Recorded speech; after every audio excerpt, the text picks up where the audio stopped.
view the meeting, and we have confirmed that the feed is active and working. I have confirmed with Janet, our town clerk, that the meeting has been duly noticed and legal notice requirements fulfilled. Notice has been placed on the Town of Lewisboro website and included in the email distributions from the town. With me on this Zoom conference meeting from the Town of Lewisboro are members of the town board, Richard Sclarin, Jane Crimmins, Tony Gonsalves, and Dan Welsh. We have a quorum and can vote on any matters that come before the board.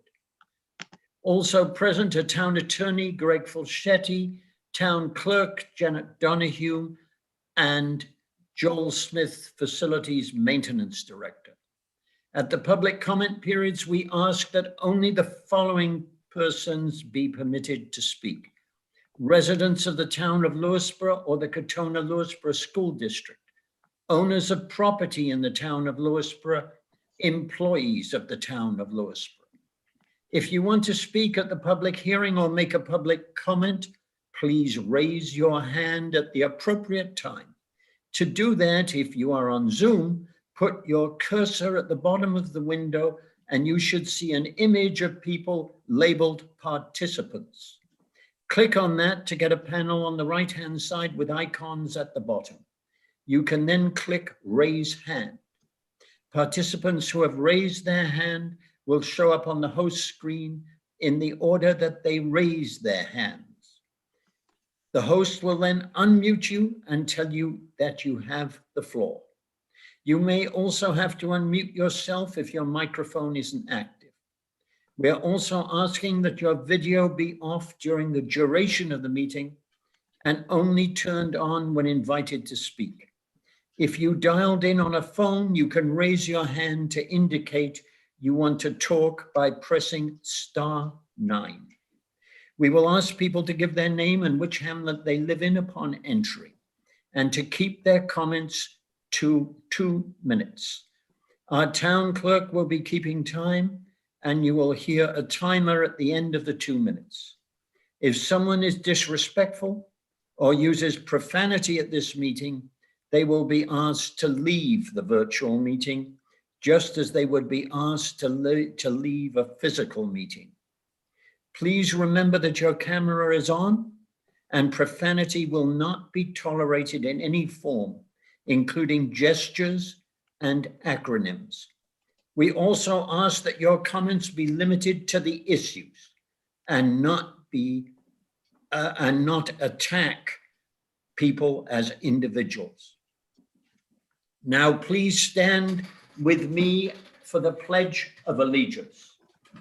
I pledge allegiance to the flag of the United States of America and to the republic for which it stands, one nation under God, indivisible, liberty and justice for all.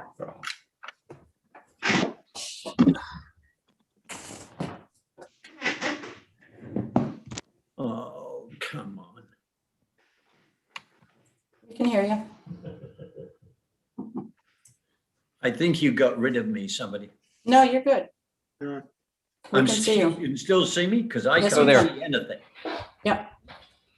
We can. Joel's on his way, but we can see you.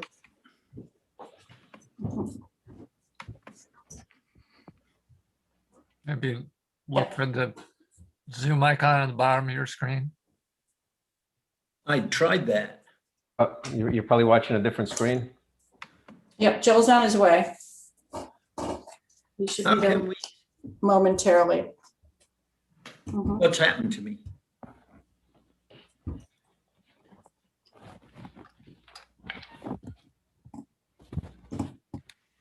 Thank you. Okay, I'm now back in some shape or form. I'd like to open with a public comment period. Does anybody wish to speak?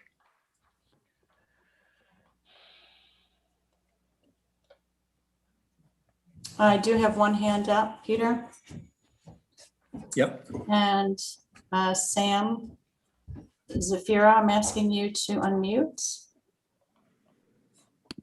Hi, this is Sam Shapiro from South Salem. I just have some questions regarding several of the grants that I know were approved, but I don't think they've been received or applied yet. From my understanding, the town received $150,000 in grant money in the 2019-2020 budget for playground and field improvement.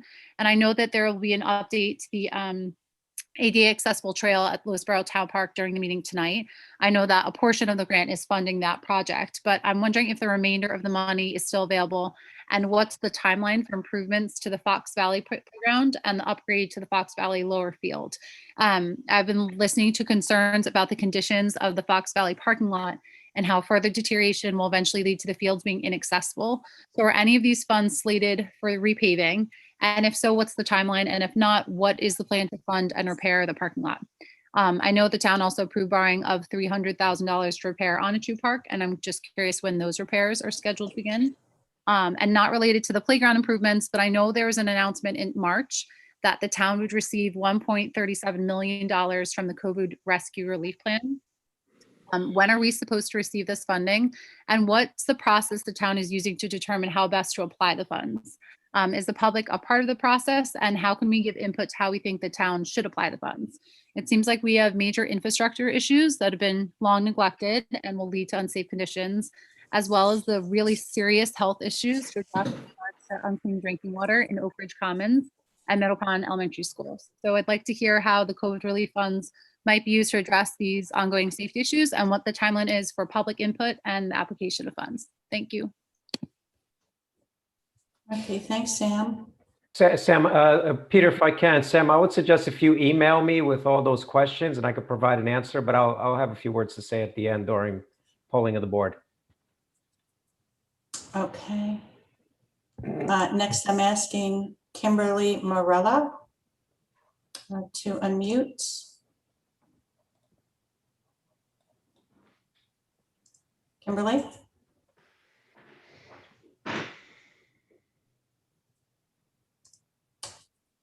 Kimberly Morella. Yes, hi, sorry, I'm from Golden's Bridge. There you go.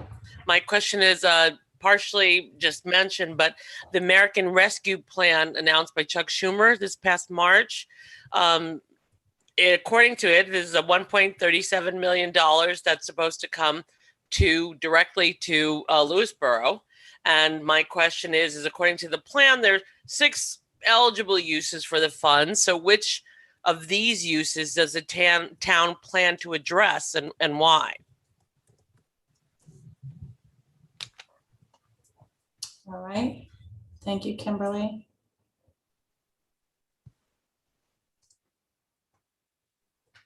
Next, I'm asking Robin Leganzowski to unmute. Robin?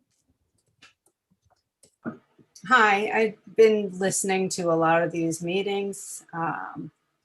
Very lovely CAC meeting this evening. Very welcoming, nice group of people. We had a little bombshell drop about the tree ordinance and how it ended up. But in thinking about everything, I'm just wondering if the town board realizes the self-defeating nature of all the rules and regulations. We have, nice problems with the trees, yet town board members block trees to be knocked down. We have people complaining about single family houses on 2-acre lots with wetlands, yet we are, putting multifamily, properties up in town. We just have so many, Mercedes-Benz was given a hard time and now we're looking to put a dispensary up for tax money. Paving the entire old church lane in South Salem, you're not allowed to pave a driveway on the same street. You don't let residents use lawn care near wetlands, but they spray the roads up and down 123 and the state roads with Roundup. There's just a million things that I just don't think you guys are looking in the mirror about. And you're giving these residents such a hard time. I just heard the most awful thing about a property on Elmwood Road basically blaming them for, environmental problems that were there on the property before they got there. And it's cost them $200,000 to, jump through hoops to get something built. But I just think you guys should all really take a step back and think about what you're doing to the people of the town over things that you do as I say, not as I do. Thank you. Okay, thank you, Robin. Peter, I think we lost connection with Kimberly, so if you don't mind, I was going to let her Okay. finish. She was only on for 30 seconds. Kimberly? Hi there. I'm sorry. Yes, so that was my question, but I didn't. I'm new to the town, so we can ask questions, but they're not addressed. I was hoping the supervisor or somebody could help me understand what's going on with those funds. If you want a direct answer on that, give me an email and I will give you an answer. Absolutely. So, But this is not the right time for answers.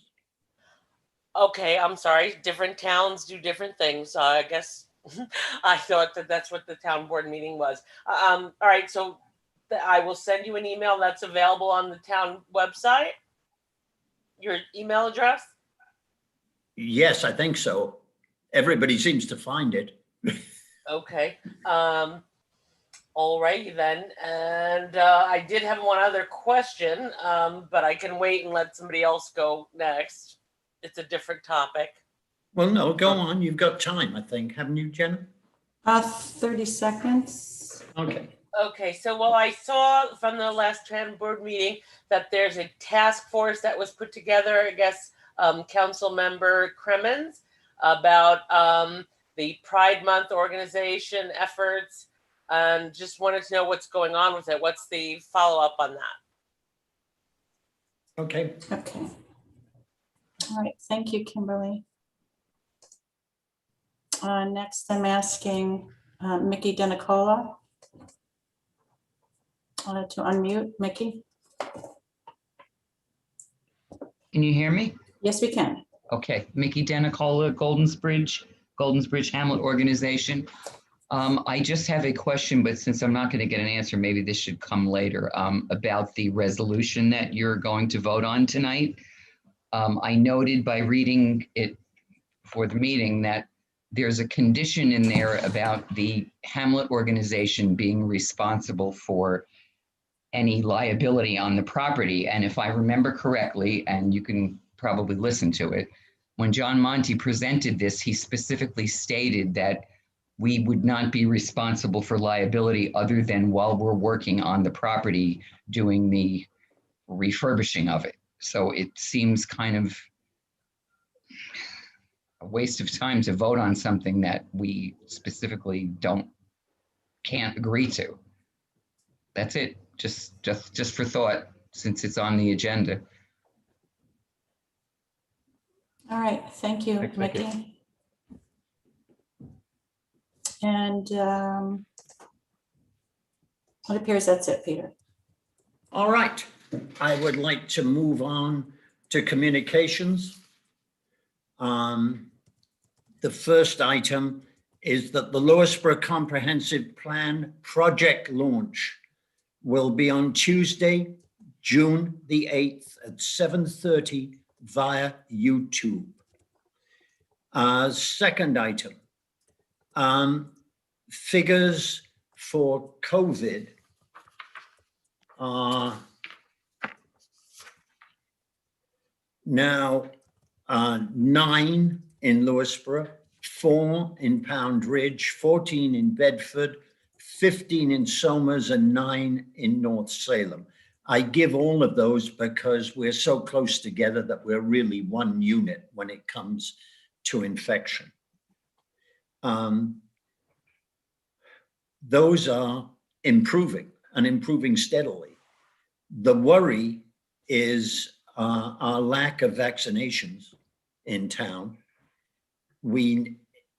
Goldens Bridge is a magnificent exception, but South Salem is down at 48% vaccinated, Cross River at 58%, and Wacabuck at 60%, leaving Golden's Bridge at 67. Granted that South Salem is also Vista, the hamlets of Vista and Lewisboro, because this is done by postal code. Really, we need to do something to encourage our friends in South Salem to get vaccinated. It isn't just a question of self-protection, it's a question of protection of the community. And we also need to remember that the likelihood of another surge at some stage is very real. Next item, you should be aware, while we're on vaccinations, that you can get a vaccination just walking into Paul's Pharmacy in Vista. It's pretty darn simple. No appointment is necessary. Paul's Pharmacy is at 222 Oak Ridge Drive, for those who don't know. They have 200 doses of J&J vaccine available and ready to give, and 400 doses of Moderna available and ready to give. I really would encourage all of us who've not been vaccinated to go and get that vaccine, one or the other, whether you like the 1 dose or the 2 dose variety, they've got them both. Thanks. I see their number from the website is 533-5679 if anybody has questions. Yeah, but in fact, you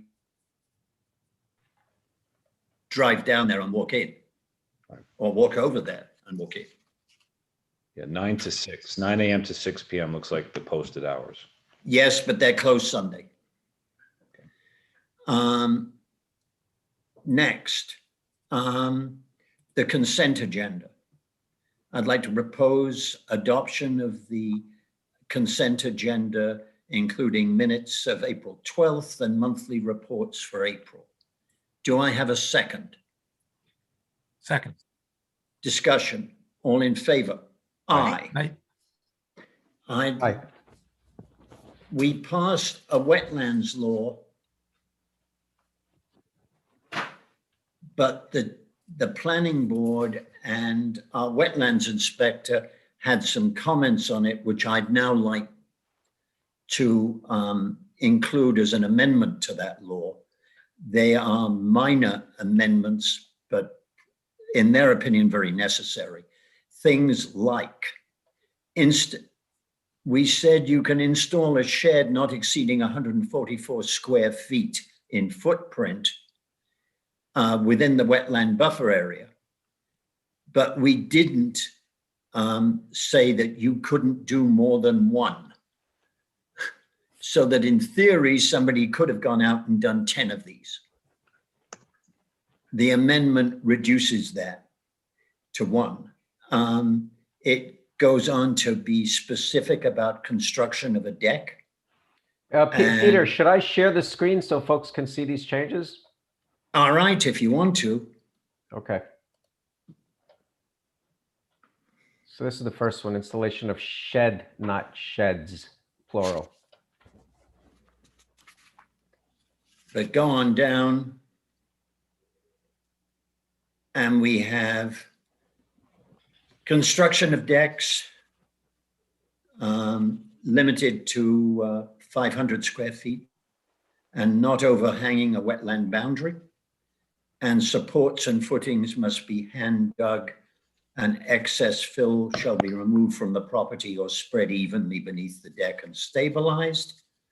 And the building inspector shall, and I think this is the new bit, shall expressly condition this when he gives the, make these conditions when he issues the permit. And to be clear, these are changes that will no longer require a wetlands permit. Yes. Construction of a fence in on a single family residence, provided that hand dug support posts are utilized. make it clear that that's allowed. Construction of a deck in excess of 500 square feet, accessory to a single-family residence, utilizing hand-dug support posts and footings, provided there is no machine activity.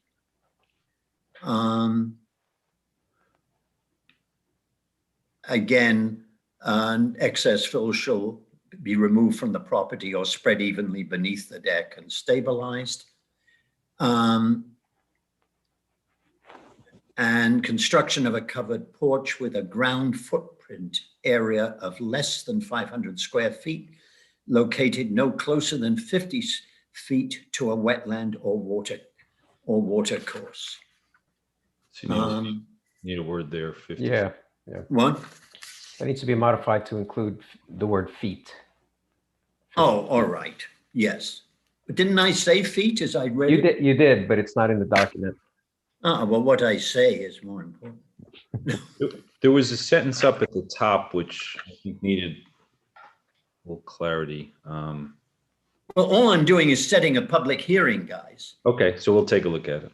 So take a look at it, and the inclusion of the word feet and probably Rich's change can certainly be made before the public hearing. And I'd like to set a public hearing for the next town board meeting, which is Monday, May 24th. Is that right, Janet? Yes. Yes, it is. So move. Do I have a second on setting a public hearing? Second. Discussion, all in favor? Aye. Aye. Jane, would you like to update us on the ADA accessible nature trail in the town park? Yes, and I'm going to be doing some screen sharing for the first time in this venue tonight. So please be patient with me if that takes a minute. The first thing I wanted to share was actually going back to what Peter had mentioned. I wanted to share the visual around, here we go. Can everybody see that? Now, yes. Okay, so that's the visual for the comprehensive plan, and we'll be seeing that around. So that's the save the date that Peter Yes. was talking about. So some people are just more visual learners, so I wanted to supply that visual for people. And Okay, that's important, guys. So please, as many as possible, tune into that. okay. And so now the second thing I want to do here is the town park trail. So I would like to share my screen if I can. Here we go. This visual. All right. Can everybody see that? Yes. Yeah, but not the bottom of it. But if I scroll down like this, can you see it? Yeah, now I can see the bottom. Oh, sorry, I could see the whole thing the whole time. I thought there was a bottom and there isn't. That's it. It's just the one Okay. image. I think this is the nicest image that we have. So there's the aerial photo on the upper right-hand side, and then there's this map here. And so the project site, so you can see the LBA baseball field, that diamond, and you can see the pool, and then you can see the pool facilities there, all of our chemicals and things. And then you can see the service road there and the roundabout, and you come up and around. And so this is where the project, so where it says project site, there's the playground there, and there's swings, and then it's going to come like around the pond here and into the service road. And we awarded the bid, just for everybody's memory, to Robin Price. And we followed up, and due to COVID, some of the steel that we needed for the edging that we're getting from Texas was on back order. So, but luckily now that is no longer the case. We've been able to get those materials. And so the update from Mr. Price is that they are planning to install the erosion controls late next week, and then shape up the section between the stream and the bridge. And hopefully the steel edging will be here by the 3rd week of May. And we would like to have that end of the trail completed by the start of camp. And then Robin will let me know the day before they do anything. So I'll be on site when they first install it. So I wanted to share that image. And then also within that, if you all remember, Kai Vial came and he spoke about his Eagle Scout project. So that's going to that takes place right within that project site in that same loop. And then so the funding from that is coming from, to be very clear, because there seems to be a lot of confusion about this. So the funding from that is coming from a state aid to municipalities grant from State Senator Pete Harcum's office, referred to as the SAM grant. It's done. It's going to this ADA trail for which I got $70,000. Then the rest of the money is going to the Parks and Rec Department for the Fox Valley upgrades, playground equipment, not the paving. I can't speak to the paving of the parking lot, which it desperately needs. So I agree with our resident there.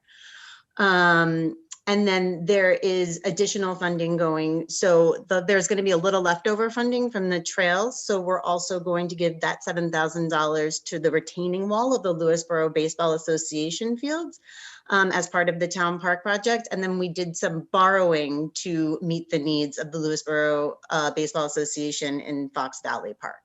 So this is a reimbursement grant, as most grants are. So we have to have the work done and pay for it before we get the money. But yes, that's all. It's all kind of allocated already. And if you want to know the timeline for the other projects, I encourage you to contact the superintendent of Parks and Recreation, because she will definitely be up on that.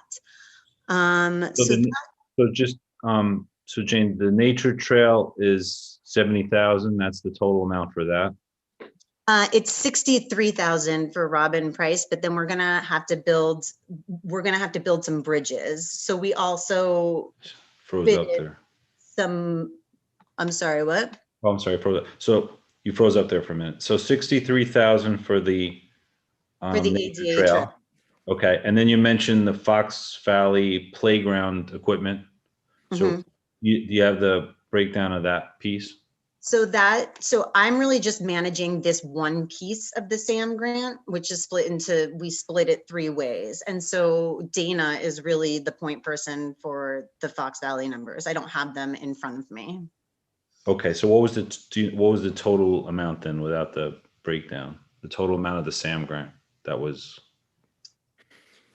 150 maybe? Okay. I I think can so, send you Jane. all of that, Rich. I'm sorry? I can send you all of that. Yeah, it was 150 grand. Yeah, I remember Rich, yeah. 150. Yeah, just, okay. Yeah, and I'm trying to pull up the breakdown. I have that somewhere here, but Okay, let's continue. Yeah. okay, thanks. Yeah. And so then Kai's project is within there. So there's that ADA trail project, then Kai's project is within there. And then people have been hearing about the Lewisboro Playgrounds Improvement Project. And so that is a resident-led project. So I'm going to go ahead and share my screen here one more time so I can take us to so I can do some clarifying here. Okay. So this is a 501c3 that was developed by people in town and parents of children with special needs. And they want an all abilities playground. And so this is the website, lewisboroplayground.com. I encourage people to check it out. This is a really good thing for the town, and it's resident driven. And it doesn't, none of the funding from the SAM grant is going to this playground. But of course the projects like dovetail and in a really beautiful way. And so these are the ways in which residents and not-for-profits and town government and local government can work together to make the amenities in our town better. And quite frankly, there are safety concerns at the playground, and this is our most used playground. And so I wanted to do some clarifying there for that. So I will definitely keep people updated for when we break ground on that ADA trail and take some pictures and let people know. And if anybody wants to join on site that day, when Robin lets me know the day before, I will let everybody know. And if people can stop by and see the beginning of the project, that would be really great.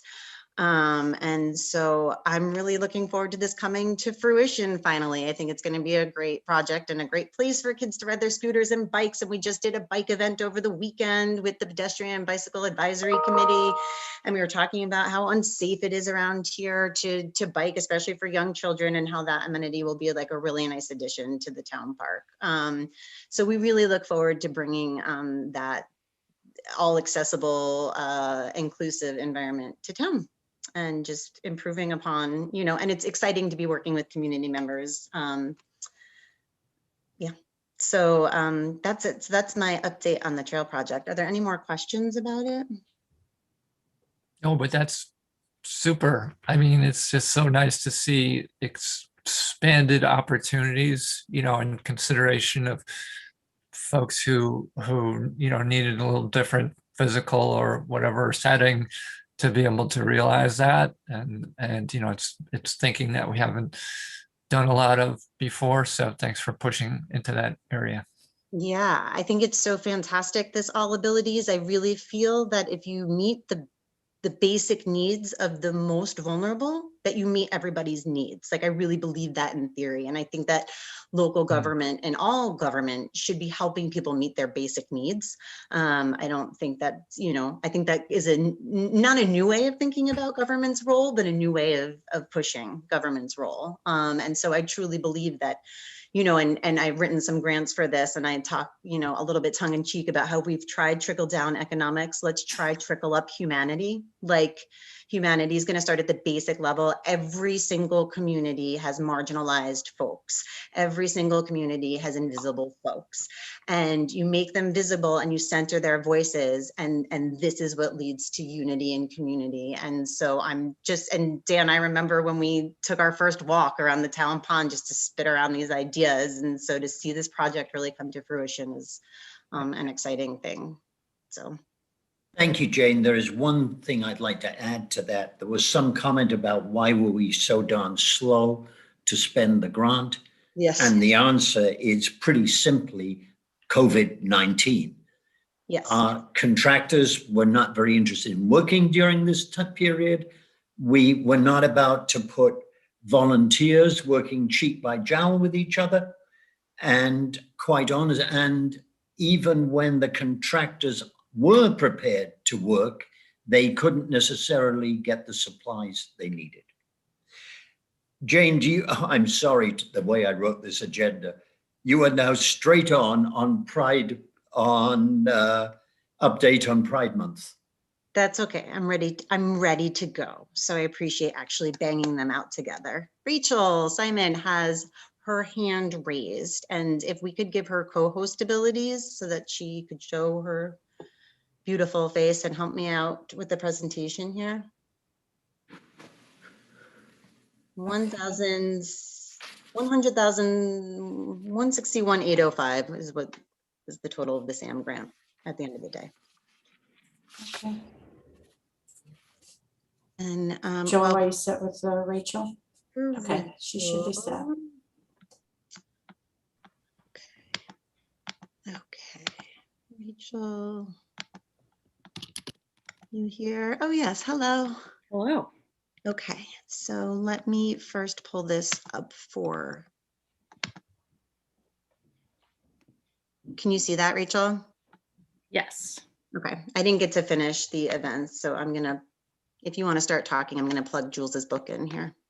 Okay, so we are planning a lot of exciting events for the month of June as part of the Lewisboro Pride Planning Committee. The big event will be Pride in the Park on Saturday, June 26th, with a rain date of the 27th, but let's hope we don't have to use that. You can see there an outline of what will happen at On a True Farm Park that day. We have drag queen Angel Electra, a local Westchester drag queen trained by the New York City Public Libraries, to come do a drag queen story hour at 2. We are going to have a pet Pride Parade at 3 o'clock that will be hosted either by, I think she's the 9th funniest lesbian in America, or possibly she may be the 5th funniest lesbian in America. And, you know, that may be an old number. She may have moved up. And so we invite you to bring your crowd-friendly pets of every variety in their best rainbow costumes to compete and celebrate at our pet pride parade at 3:30. We're going to have a flag raising ceremony. We are confirming special guests to be the participants in that, but we're definitely going to have some of our local youth from the John Jay High School Gender and Sexuality Alliance be some leaders at that event. From 4 to 7, there is going to be a pride picnic. And I'm telling you here first, we have confirmed some food trucks, Juana Empanada, Handheld Kitchen, Graciella's, and the dessert truck Baked in Color. We're working, and by we, I mean not me, I mean the person who's doing all the heavy lifting here, is working on either a dumpling or Italian truck to flesh out that, so it'll be the perfect balance of both empanadas and dumplings. And then Hard-Headed Comedy, which is a local business, is coordinating a comedy show that evening with comedians from all around the area, all LGBTQ comedians that we're really excited about. So that's the day of Pride in the Park. In addition, John Jay High School is having a week of Pride events. They're working on coordinating with the principal. That's going to be the second week of June because of where Memorial Day falls. Labor Day, Memorial Day. Which one? Memorial Day. Memorial Day, good. Because of Memorial Day. And what else? We've got an educational event on Zoom hosted by some local LGBTQ leaders. And also at Pride in the Park, one more thing is we're going to have different organizations tabling. And I think I've confirmed an animal rescue, Hudson Valley Animal Rescue, I think. So there will be puppies, adoptable puppies. If you don't like an adoptable puppy, then you shouldn't come. But if you are afraid of leaving with more puppies than is healthy for your relationship and family, then just stay away from the puppies. But other local events and organizations, and if you have an organization or a business that would like to table as part of Pride in the Park, please let us know. And I will pass it back to Jane to include, two other things I'm supposed to say. At Pride in the Park, we are planning on doing some fundraising. That fundraising will help us pay for the comedians because comedians need to make a living. But also two local organizations, two local LGBTQ organizations, The Loft, which is Westchester County's LGBT community center that has programming all the time for everyone virtually and now moving slowly to in person. And then Pride Works for Youth, which is a Hudson Valley organization that hosts a yearly conference for, here's the Loft's website. There it is. There's the Loft. And so we invite people to go Google it, the Loft, White Plains, or it's right here at loftgaycenter.org. They are our closest, this is how I label it, our closest substantial resource for LGBTQ community members. So I think that's the Loft. And then let me share again, Rachel, sorry, I can't share as fast as you can talk, but I would like to share the website for PrideWorks if that's okay with you.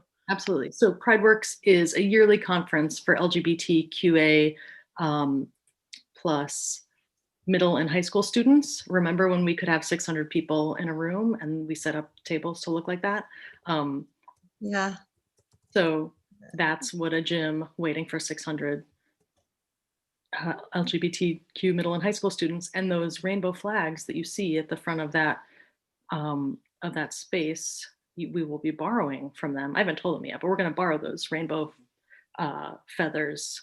So you will see those at On a True Farm Park, June 26th.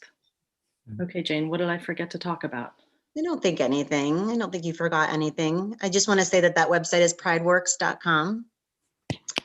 Please check that out. I mean, look at that gym. Could you imagine how excited you would be if you were a middle school or high school student in Westchester County and you walk into this space and all of a sudden you're in this space where you're, it's your space. It's amazing. So anyway, I know how much we all support our youth. I wanted to also say that Jules Zuckerberg, the reason I mentioned Jules is because Jules grew up, graduated from John Jay High School, and they came back a couple of years ago, pre-COVID, to do a library presentation. They're an artist. They have published a book called A Quick and Easy Guide to Queer and Trans Identities. And so we've connected with Jules, and they will also be doing a little something.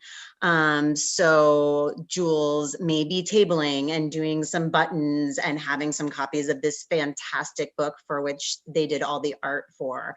They may be doing a workshop or a presentation. They will be collaborating for that Zoom panel. And so, you know, I don't know who is familiar with Jules from when she came a couple of years ago. Rich, I think you were on the library board. So it's really exciting to have Jules back in town. And they've been really committed to coming back and with this message and teaching and education and outreach before we did any kind of inaugural Pride event. So props to Jules. And hopefully we'll see them coming back soon. And then two other things were a documentary night, I think would be a really nice idea, but we could use some more volunteers. So if that interests anybody. And then there's an organization called Holla Back Training that does bystander training, and they do it centering all different kinds of voices. So they're right now doing a lot of like anti-Asian bystander training, or Asian bias bystander training, what to do if you're a bystander in these events. You do one for LGBTQIA+. However, it's additional funding and they have nothing left in the month of June. So they have something in the month of July. I would like to see what the funding is around it. Not that we're already out of budget. I know you all are interested in the budget and I will show you that in a second. But I do think it's a really nice idea for the future or for any organizations that might be listening to do this Holla Back training. I think that could be a really nice addition to Pride. Let's see. Okay. And the budget. I assume that you all would like to see where our money is going. So I'm going to go ahead and share that now. Okay, so we started with $1,000. I bought 10 flags, but my children co-opted 3 of them already. They're beautiful, they're here, they're from Flags for Good, they're $21 a piece, and they were $147, leaving us with $853. We've hired Michael Portnoy for our culminating event to help with, he just knows all the logistics of On a True and events at On a True and parking and all of that. So we have lots of day of volunteers, but we felt more comfortable hiring a town employee. And thank you so much to Michael for being up for it. I really appreciate it. And I'm really glad that he'll be there and that we have him as a resource.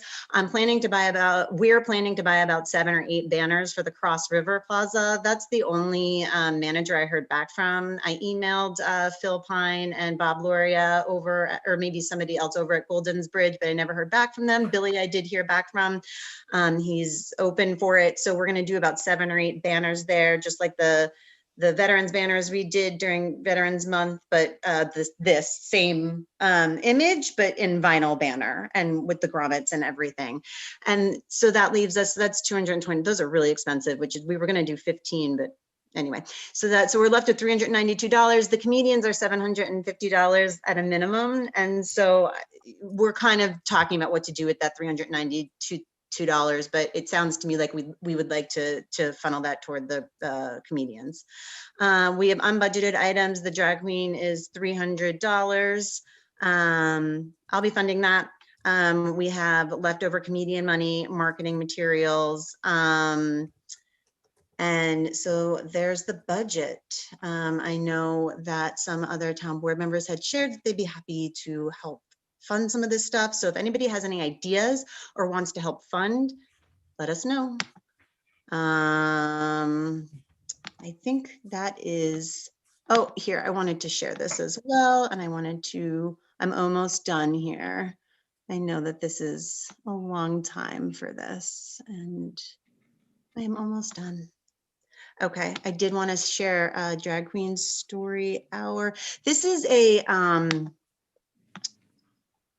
organization, okay, of trained individuals who are trained by the libraries to do this. And this is the story, actually, Drag Queen Story Hour makes Westchester debut. So this is Angel Electra. Same individual will be coming back. Which is fantastic because we're building a relationship. And this is an article from 2017 when we did this at the Lewisboro Library.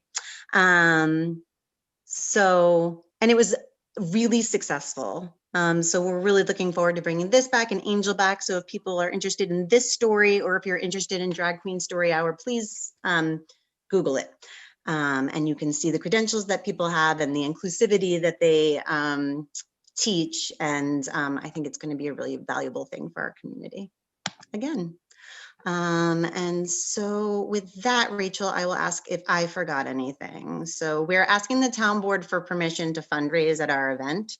So that's why we're coming before the town board. We also wanted to give an update. It's also good to tell people what we're up to and put another reminder out there. Please be in touch with me or Rachel if you're interested in being involved. We can still use Day of Volunteers. Did you share that, Rachel? I did. Fantastic. That's our image. And so anybody who wants to help, we still need it. We still need Day of Volunteers. We still need people who are motivated to drive these events, right?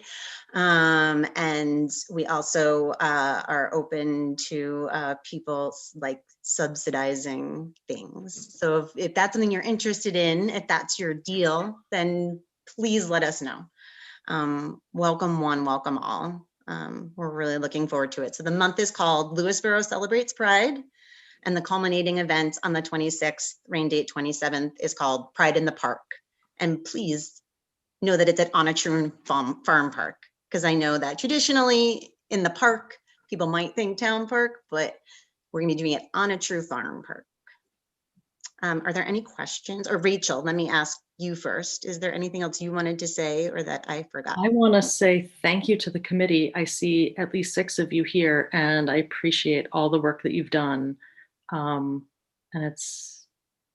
I have almost no anxiety because everyone has done such a great job of finding us food trucks and finding us comedians. And it's a great team. And I want to just say thank you, which I should have done at the beginning.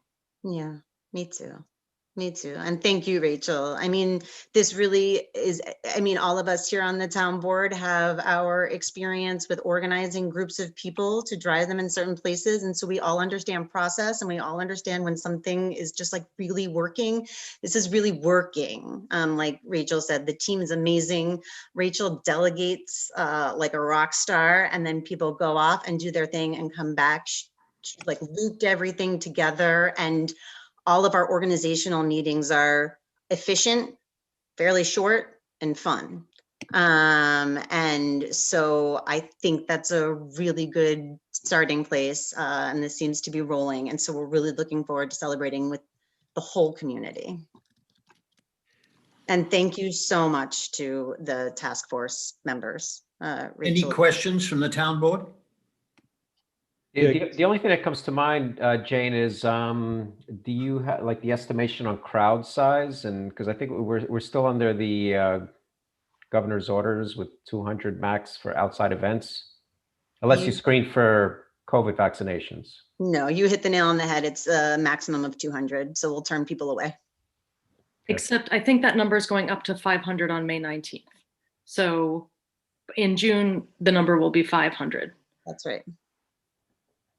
And we have a COVID compliance committee who are going to look at whatever the look at the space and whatever the regulations are for the state at that point. And then The, stay.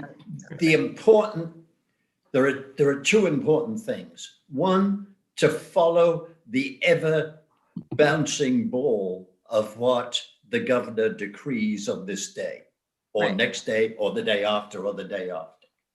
Second is the one thing he's been very consistent on is social distancing and a mask.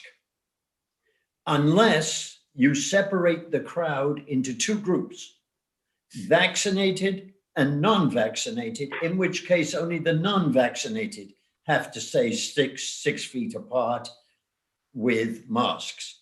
I think that sounds to me discriminatory and chaotic. So I would suggest that you just stay within the total and everybody does the 6 feet and the mask.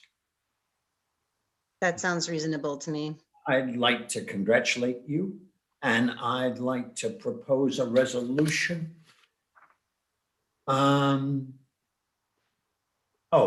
To allow you to fundraise at Honor Farm Park on June 26th with a rain date of June 27th. Can I get a second?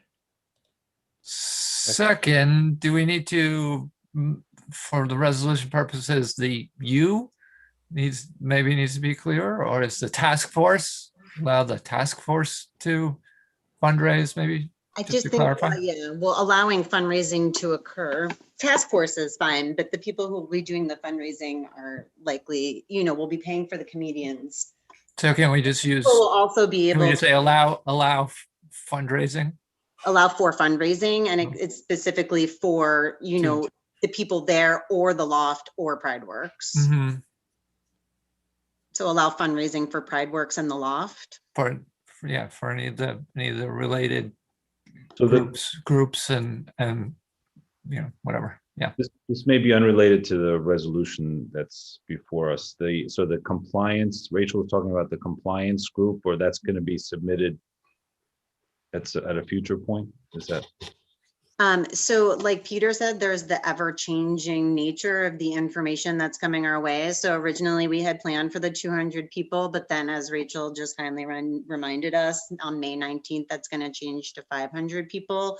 And so, yes. And if you get more than 500, I'm going to stand up and applaud you. I mean, if we get more than 500 people, Rachel will be famous.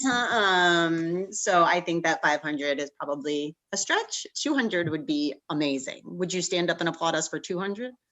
Yes.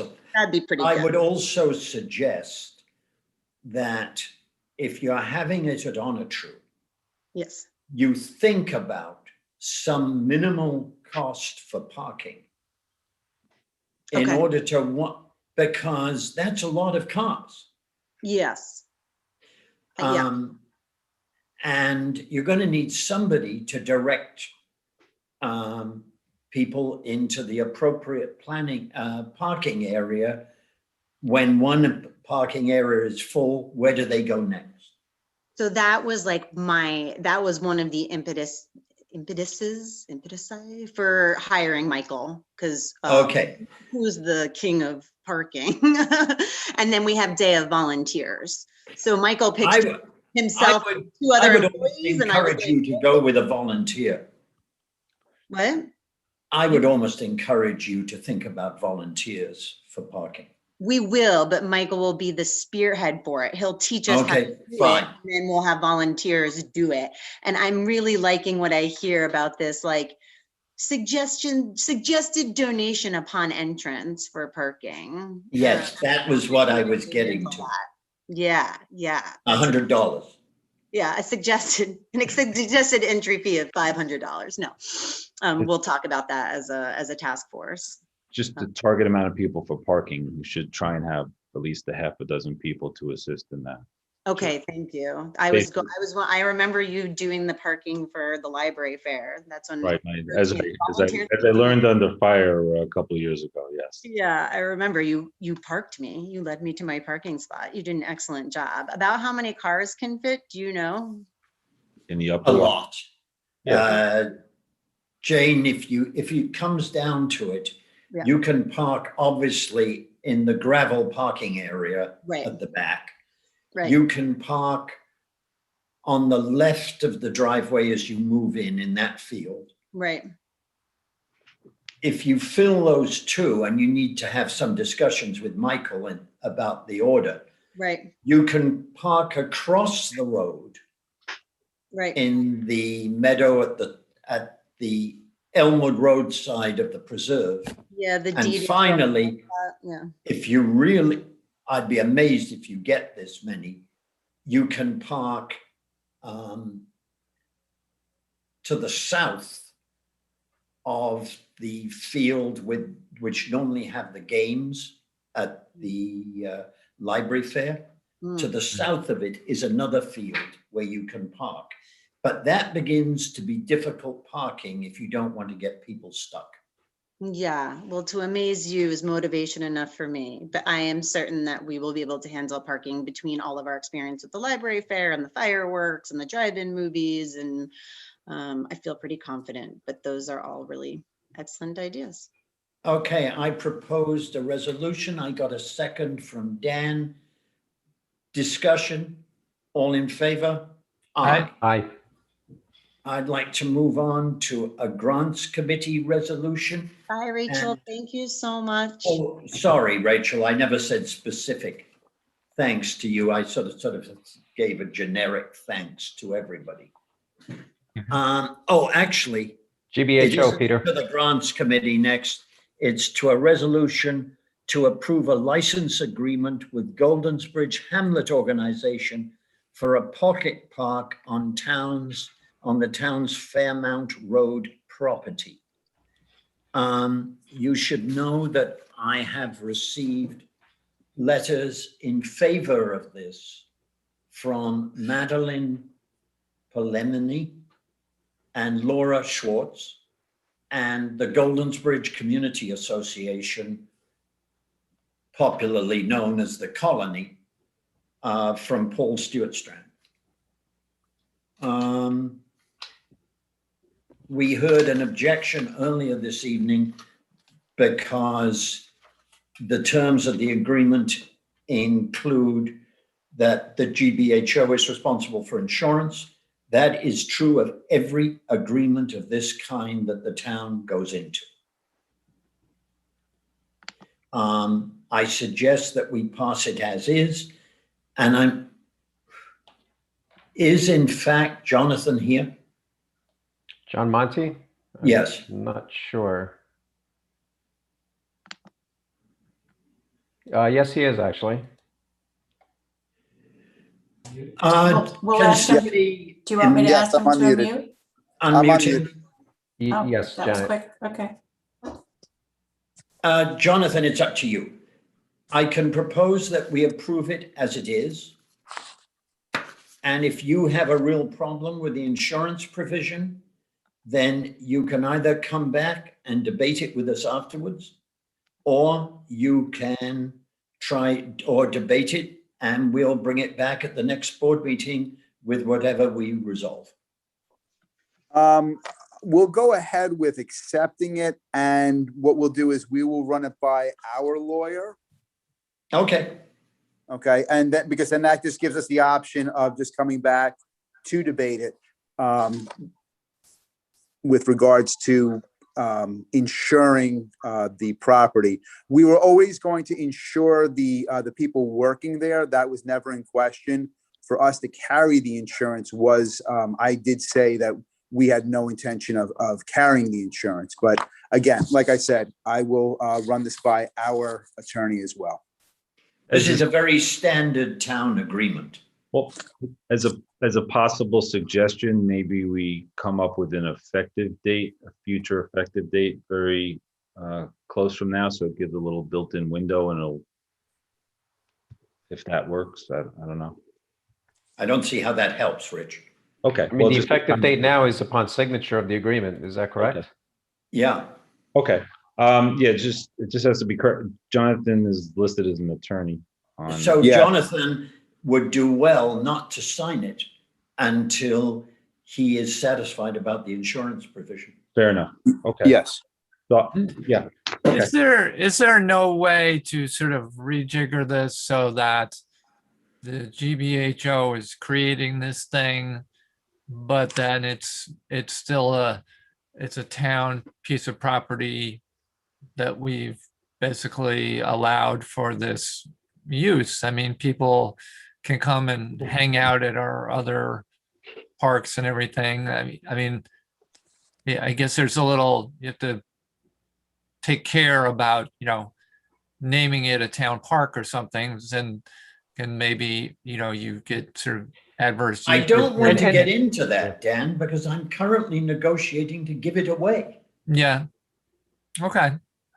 But it's which so, makes it kind of difficult. No, right. I don't want to. but I think to, that's why I said I caught myself in terms of like calling it a park. well, Dan, I that- think to your point, it's already insured by the town. And this was, I had a brief discussion both with Peter and Greg about that. But I see your point, right? I mean, it's already a park, it's already town property, it's already insured. Well, it's not a park. If you Well, call it a no, park, then all of a it's- sudden, as soon as you got to do something with it, Town land, you got- town land. If you alienation declare and all this that as a stuff. park, it comes under huge regulation, yeah. Right, including by the That we state. can't do. right. So you need to have the organization listed as the primary insured. And the Yes. town is secondary. Yes. Yes, in the. Okay, I'm the- just curious. I'm sure you guys will beat on this a little more. But Yeah, in the agreement, it calls it the town being the owner of certain parcel of vacant real property, which is how it's the big one. All right, in that case, I'm going to ask for a second, who signs this darn thing? I do. Would Motion. somebody like to propose that we accept this revocable license agreement? And I will, like- I will be Second. happy to move for the revocable license agreement. I think we have to authorize the supervisor to sign it. Sign Yeah. it. Yes, So moved, thank you. I second. discussion? Mike, Did you want to speak, Greg? mean about, Just that the supervisor should sign it after GBHO signs off on it, until they're satisfied with it. Oh, it You should can- be you can certainly in that authorize order? it. Yep. Right. Yeah. You can also, Well, we could- you can authorize it in this form, for sure. Mm-hmm. And if GBHO comes back accepting the terms, then you should countersign it. I mean, that's generally Okay. the way the government agreements work. Okay, so my concerns remain around parking and pedestrian safety and maintenance of this pocket park, that they haven't really been alleviated, but I can see that I'm far in the minority, so I'm happy to go with the majority on this. I just want to be clear that my concerns around those things remain. Maintenance Yeah, will be, ahead. maintenance will be taken on by GBHO. Right, I appreciate that.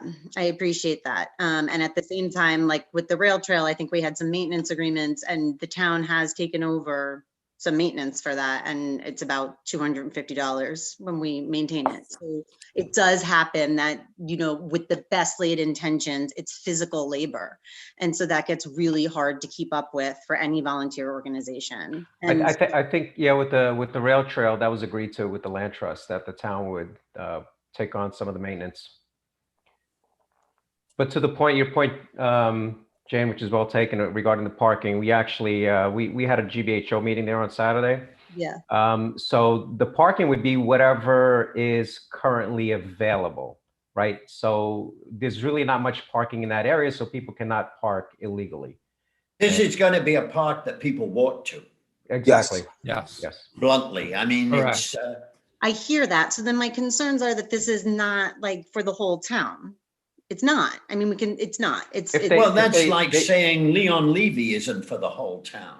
Leon Levy is for the whole town. It has parking, it has accessibility. It is for the whole town. I can hop over there. I cannot hop over to this pocket park. That is not what it's designed for. And Okay. so I just think that that's, to me, that's worth noting. And at the same time, we have parking issues there, people crossing over the street. I have concerns. I find them legitimate. I also find myself in the clear minority and I am happy to go with the majority and with the consensus. But I can't do that without noting what I think are legitimate concerns. Okay. Did we have somebody who Who Yeah, proposed we it? made the move, we made the I second it. motion. Second, and all those in favor, did we say this? No, we didn't say that yet. Okay, let's do that. All in favor? Aye. Aye, Uh, and against? Jane, you can vote against. I don't need your permission. I'm a team player. I can tell when there's a Okay. construction building and I'm in the minority, and I'd rather jump on board with my colleagues. Great. Thank you, though. Okay. for the permission. In that case, I'd like to go on to the grants committee resolution. And I am going Thank you to all. toss that to Rich. Thank you. Following up I'm on. trying to toss things to either side as hard as I can. Rich, can Okay. I share the document, the resolution? Oh, I'd appreciate that. That would be great. Great.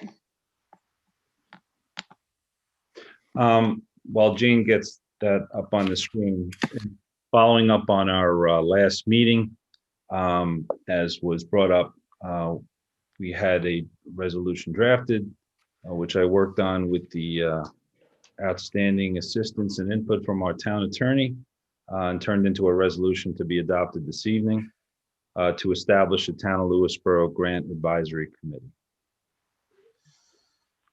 It's coming. It's fantastic. The document looks really good.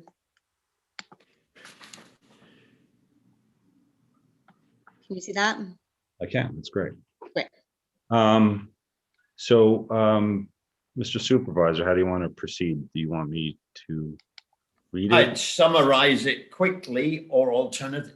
Yeah, I Great. think you can summarize this because quite a lot of it, I was going to say, consists of words. It's But only 2 pages. all right, So read might as well it. just read it. Go for it, Read Rick. it out. It's nicely done. It is. It's beautifully written. Just Okay, read it then. revel in it. Is this going to be on the quiz at the end or no? Okay. I lost it, so I got my, Oh. Yeah, it's not on our screen now. Not- again. No, now we're seeing Outlook something. Uh-oh. okay, well, I have it, I can read it if, while you're Start playing. reading. There you Oh, go. you are. There it is. Whereas the town of Lewisboro recognizes during these increasingly difficult and challenging financial times that there is an important need to thoroughly research, identify, and timely apply for as many potentially available grants as possible during each calendar year to help defray the costs associated with the increasing financial burden of town government operations upon our taxpayers. Whereas the town of Lewisboro would benefit from the creation and establishment of an all-volunteer Town of Lewisboro Grant Advisory Committee comprised of community members with appropriate experience and dedication to this purpose to periodically advise the town board on how to meet this important goal. Whereas the establishment of a Town of Lewisboro Grant Advisory Committee would potentially advance the additional purpose and benefit of enabling various town employees to allocate more of their workdays focused on day-to-day operations and central missions of their respective departments. And whereas the town of Lewisboro has a longstanding tradition of outstanding volunteerism, wherein citizens come forward to serve the common needs and goals of our community. Now therefore be it resolved that the town board of the town of Lewisboro hereby establishes a Town of Lewisboro Grant Advisory Committee effective immediately upon adoption of this resolution. And I'll summarize the balance. It's set up with annual terms and the membership between a minimum of 3 and a maximum of 5, where it's an advisory committee and the members of this committee are asked to periodically advise the town on opportunities at the federal, state, and county level for grants. And that I would use this opportunity to make a pitch for anybody in our community and everyone that's interested. Please forward a letter of interest to the town board so we can start to interview people as soon as possible. Rich, you've got an annual term here. Is there some reason? Yeah, that was rather than exactly 2? the same comment as I was about to make. I also had that comment, so it might be worth saying something too. If all 3 of us had that same comment. That was input from Greg. Do you guys have a suggestion on that? Well, it's renewable, right? I mean, if the person works out well and they want to stay on, they can renew for another year, correct? Oh, And absolutely. if, There's no at the limitation same on it. time, if somebody is terrible and you want to get rid of them, you don't want to make it too long. So I would suggest 2 or 3 years. I Or leave it at personally 1 would year. go with 2. By the time you put in the work to put the committee together and get it rolling, especially since it's a new committee, you're going to find yourself at a year pretty fast. And once people join the committee, people often need 6 to 12 months to warm up. And then the grants themselves, they take a long time to germinate, or they roll over into the next year, before they're actually awarded, and who knows, I also want to clarify a point about this committee is advisory in nature. Sometimes the way these government grants come down the pike are like the supervisor gets an email and the grant is due on Friday. And so I want You're to talking about the email I got this morning, right? well, the one you got this morning and the last 2 I did, but that's okay. I have the work done at this point, and so I'm excited to be submitting these applications. And at the same time, I don't want to get in a position where we have to get. I know we don't have to get approval from this committee, but where it gets to be too many cooks in the kitchen if it's a really fast process. So I just want to give ourselves room to make sure that we're being reasonable about what's expected of us when grants often come our way and they can be fast. And it's like, wait, and get it done or you don't get it. And so I just want to be mindful of that process and not feel like the committee's being excluded if that's the way it goes. And I just want to bring that into the process to let you know that that is oftentimes how it works. Maybe that could be, that doesn't sound like something that wants to go in the resolution here, but maybe there's some sort of post formation procedural notes that are shared with the committee, which alerts them, if you're going after something you think is great, let us know earlier rather than later, just in case something that wait, this is not really right for us. And, just come up with a bunch of little, notes like that. I think, in fact, this is the timing on this. I'd like to get it done as quickly as possible because I think at 8 o'clock this evening, a whole lot of other grants from the feds became public. Okay. Well, I think we've noted, 1 year versus 2. I'll defer to Rich since he's he has birthed this thing. If you want, what do you want to do, Rich? If you like you want one, to stick with 1 or go to 2? 2, it's fine. Well, I mean, my presumption is that anybody who's doing a good job, we're going to renew them, as is normally the practice. There's That's fine. No limitation as far as terms. I'd love for somebody. Okay, that's fine. We'll go with 1 then. All right. Then I'd like to propose that we adopt this resolution. Second. Discussion. Oh, You need a roll discussion. call. I was gonna say you need a And roll then I've call got to vote. do a roll call vote. Correct. Rich, yay or nay? Yay. Jane, yay, because you seconded. Tony, Yes. Dan, yes. myself, yes. So Janet, I hope you've noted that we've got 5 yays, no nays, and it was offered by myself and I think seconded by Jane. Got it. And I would like to propose that since this was Rich's idea, that he be the liaison to this new committee. Oh, He is. Okay, good. You're in, I was Rich. under that assumption. Thank you for clarifying that, Tony. I get to appoint the liaison. There's no vote about liaisons. So let it be written, so let it be done, as they say. Then I would just resolve that we recommend to the supervisor that Yes. be appointed. Strong How about- recommendation. I was semi-joking at that point. Although technically, I think I do appoint the liaisons. All right, new business. Thank you, everybody. Is Thanks, Rich. Spencer Nitre here? Spencer. Eagle Scout. Yes, he is. Yes, he we're is getting- here. Yes, he is. We're getting him. Mhm. And could we give him the, Do we need anybody else, Peter? I don't know if Simone O'Connor or Jody Shearer are part of this proposal or not. No, they've just No. had their hands raised the whole time. I think they might be waiting for public comment number 2. Okay, in that case, just let's go with There's Spencer. Hi, Spencer. Spencer. Hello. Okay. Hey, there Spencer. we are. All right. Spencer, good evening. So I am a Boy Scout from Vista Troop 101. I am going to share with you my Eagle Is Scout. it as cold in Vista that you need a fur hat this evening? Oh my gosh, Peter, that's his hair. I'm growing it out. Sorry, it just amused me that the climate in Vista was that vicious. All right.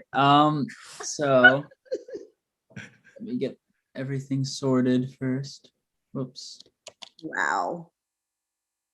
That looked very complicated, That whatever it looks like was. math. Oh my That was gosh. my pre-calculus homework. Yeah. Let me get this up real quick and move the share screen thing so I can click. Spencer, did somebody get back to you that you can basically forget about DEP and all of that?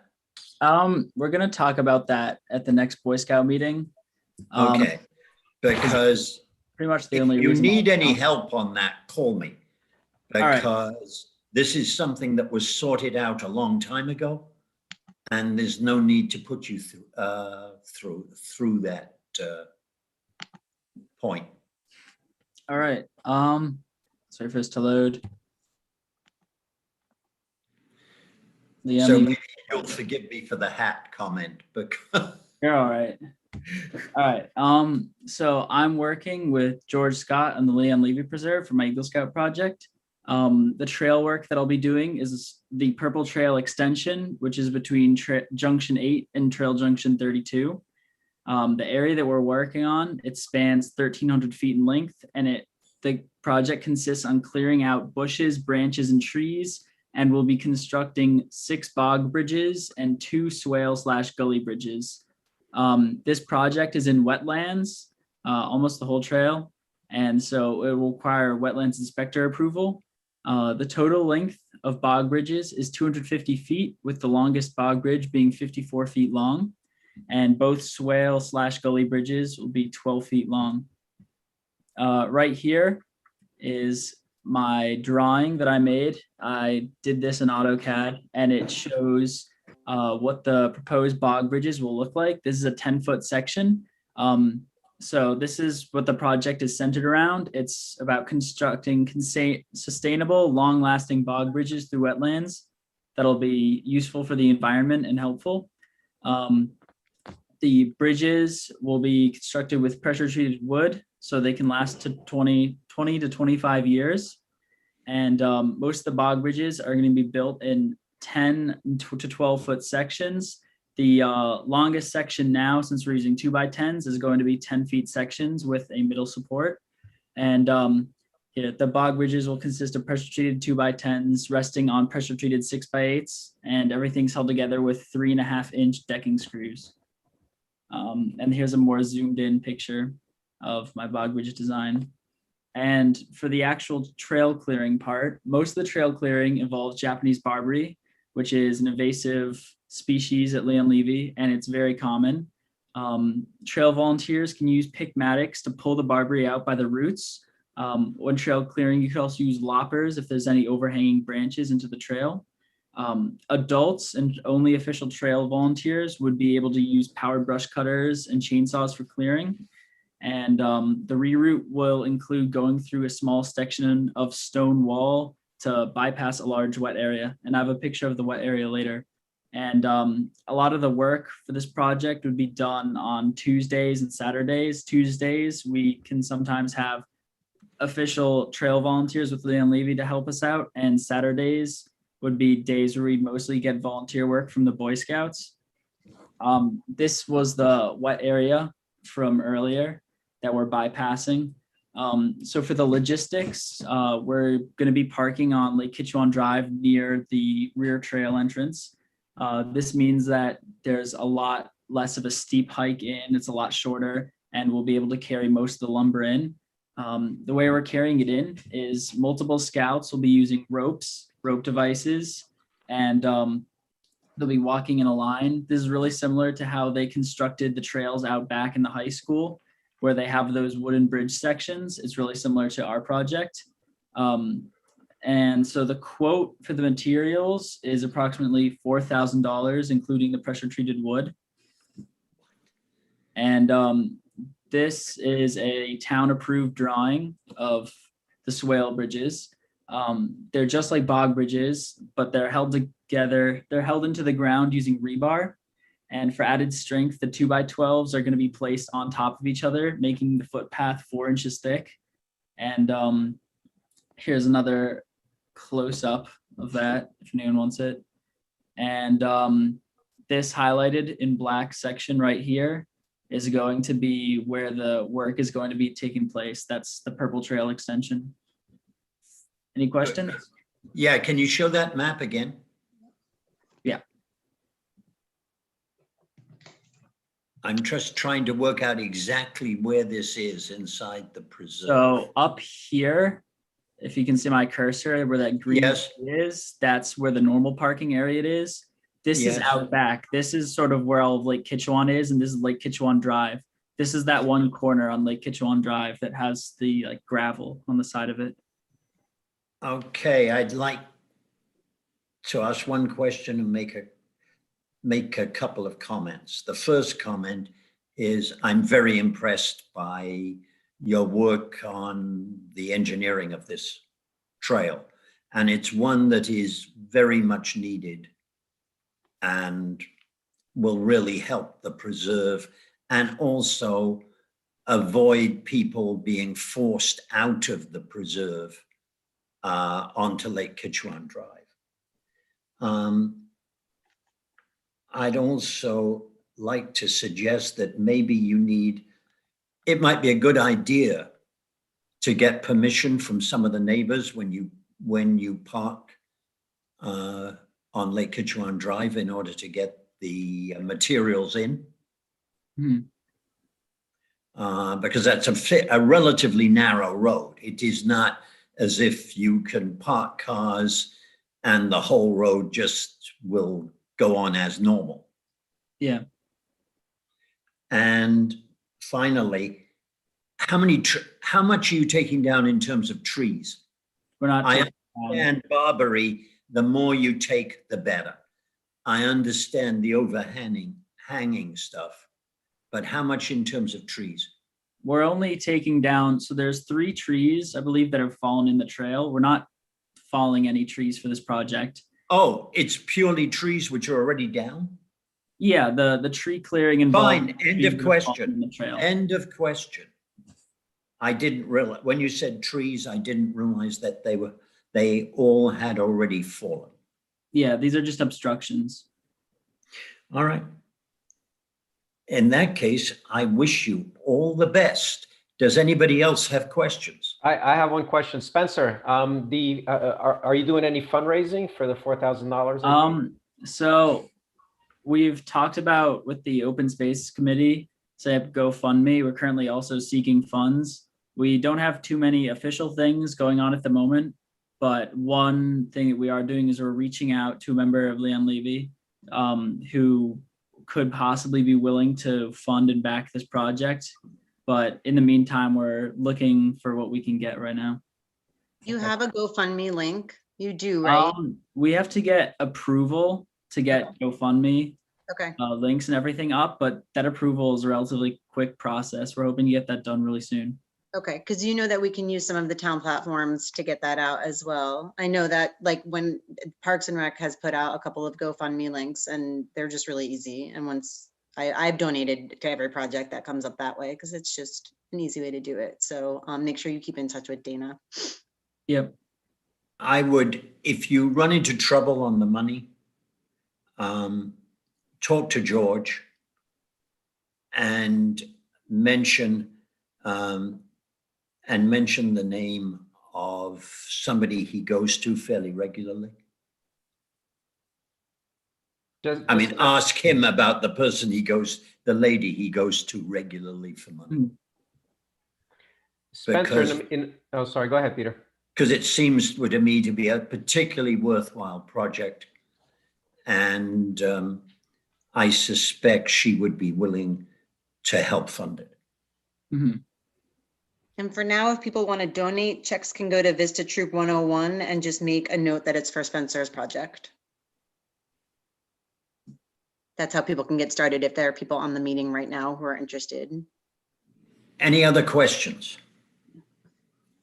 Well done. Nice I'd job, lo- Spencer. Great, thank you. I'd like to propose a resolution to approve Spencer. You've got to help me, Spencer. Spencer Nitre? Nitre. Nitre. Yep. Spencer Nitre's project, Eagle Scout project. Do I have a second? Second. Discussion? All in favor? Aye. Aye. Aye. If you hadn't realized, Spencer, I'm quite enthusiastic about this. And if you need help, give me a call. Right. All right. I would like to acknowledge receipt Bye, of the, Spencer, thank you. sorry? I said, bye, Spencer, thank you. Oh, okay. Sorry, those are courtesies I tend to forget.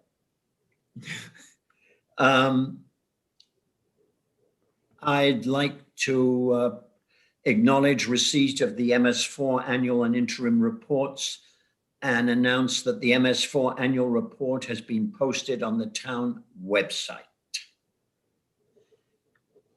I'd then like to pass it to Tony for a discussion of Salt Dome operations. Thanks, Peter. Oh, Yeah, so- wait. yeah. Before we get into the details on that, I have a letter here from the Wallace family. These are the owners of Farview Farm. Since 1946, I thought it went back earlier than that, but anyway. And they are the current owners and are grateful for the work that the town board does on behalf of South Salem. We're writing to you today because we've become increasingly aware, thanks to Carol Cernak and others, of the escalating activity during the Salt Dome site by Hickory Homes. Our visit last week to the edges of the operation and the South Salem Cemetery reinforced our concern about the magnitude of what has been allowed to take place in this critical part of South Salem. The heightened noise, traffic, and air particulates from this operation have steadily been diminishing the quality of life for a number of South Salem residents. The scale of the operation would seem to have been inconsistent with the necessary environmental protection for the adjoining wetlands and surrounding properties. It would be particularly dismaying for visitors to the cemetery to witness how the operation has relentlessly encroached to the very edges of where our loved ones are buried. We would hope that the town could look more deeply into whether the scale of the operation continues to be consistent with local, state, and federal regulations.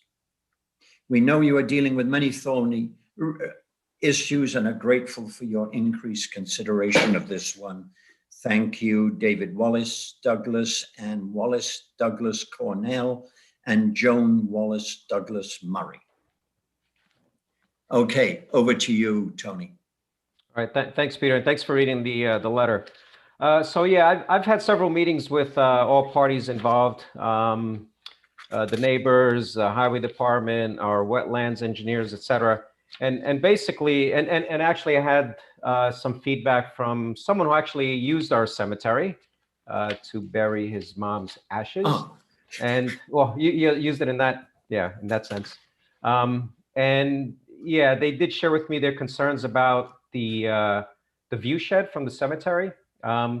So after these several meetings and talking to also the owner of Hickory Homes, who is the contractor that we've been working with, and amongst discussions amongst the town board members, we agree that the existing agreement will be terminated And we will have discussions with the highway department to determine exactly what their needs are in terms of removal of material that gets collected from road work, et cetera, that's currently collected at the Salt Dome, as well as the mulching operation that takes place there.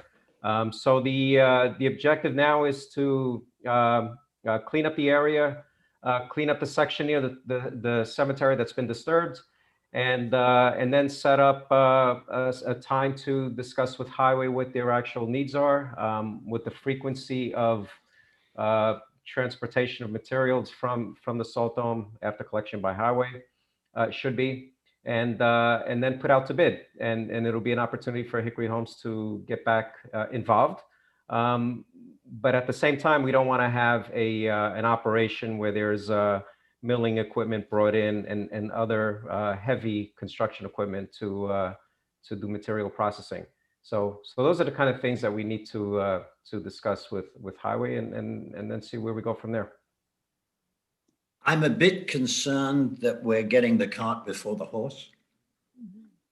I am anxious about, Highway owns very little space, and this is one of them. And they have got to get rid of the stuff out of the drains. Mhm. But on a far larger scale, the odds and the forecasts are that we are likely to have at least one hurricane and maybe several hurricanes this year. You only have to drive through town to see the number of dead ash trees at the side of the road. It's absolutely huge. So how are we going to handle those when we do have a hurricane? Well, I think we're going to handle them like we have in years past, right? We've always had a mulching operation. Which we need them, and we'll need somebody to do the mulching, probably. Correct, and that I'm in agreement with doing, but it would be scheduled in such a way that, is it maybe once a quarter that we do mulching or twice a year? Well, what happens when there's scarcely enough room for all the trees then? Mm-hmm.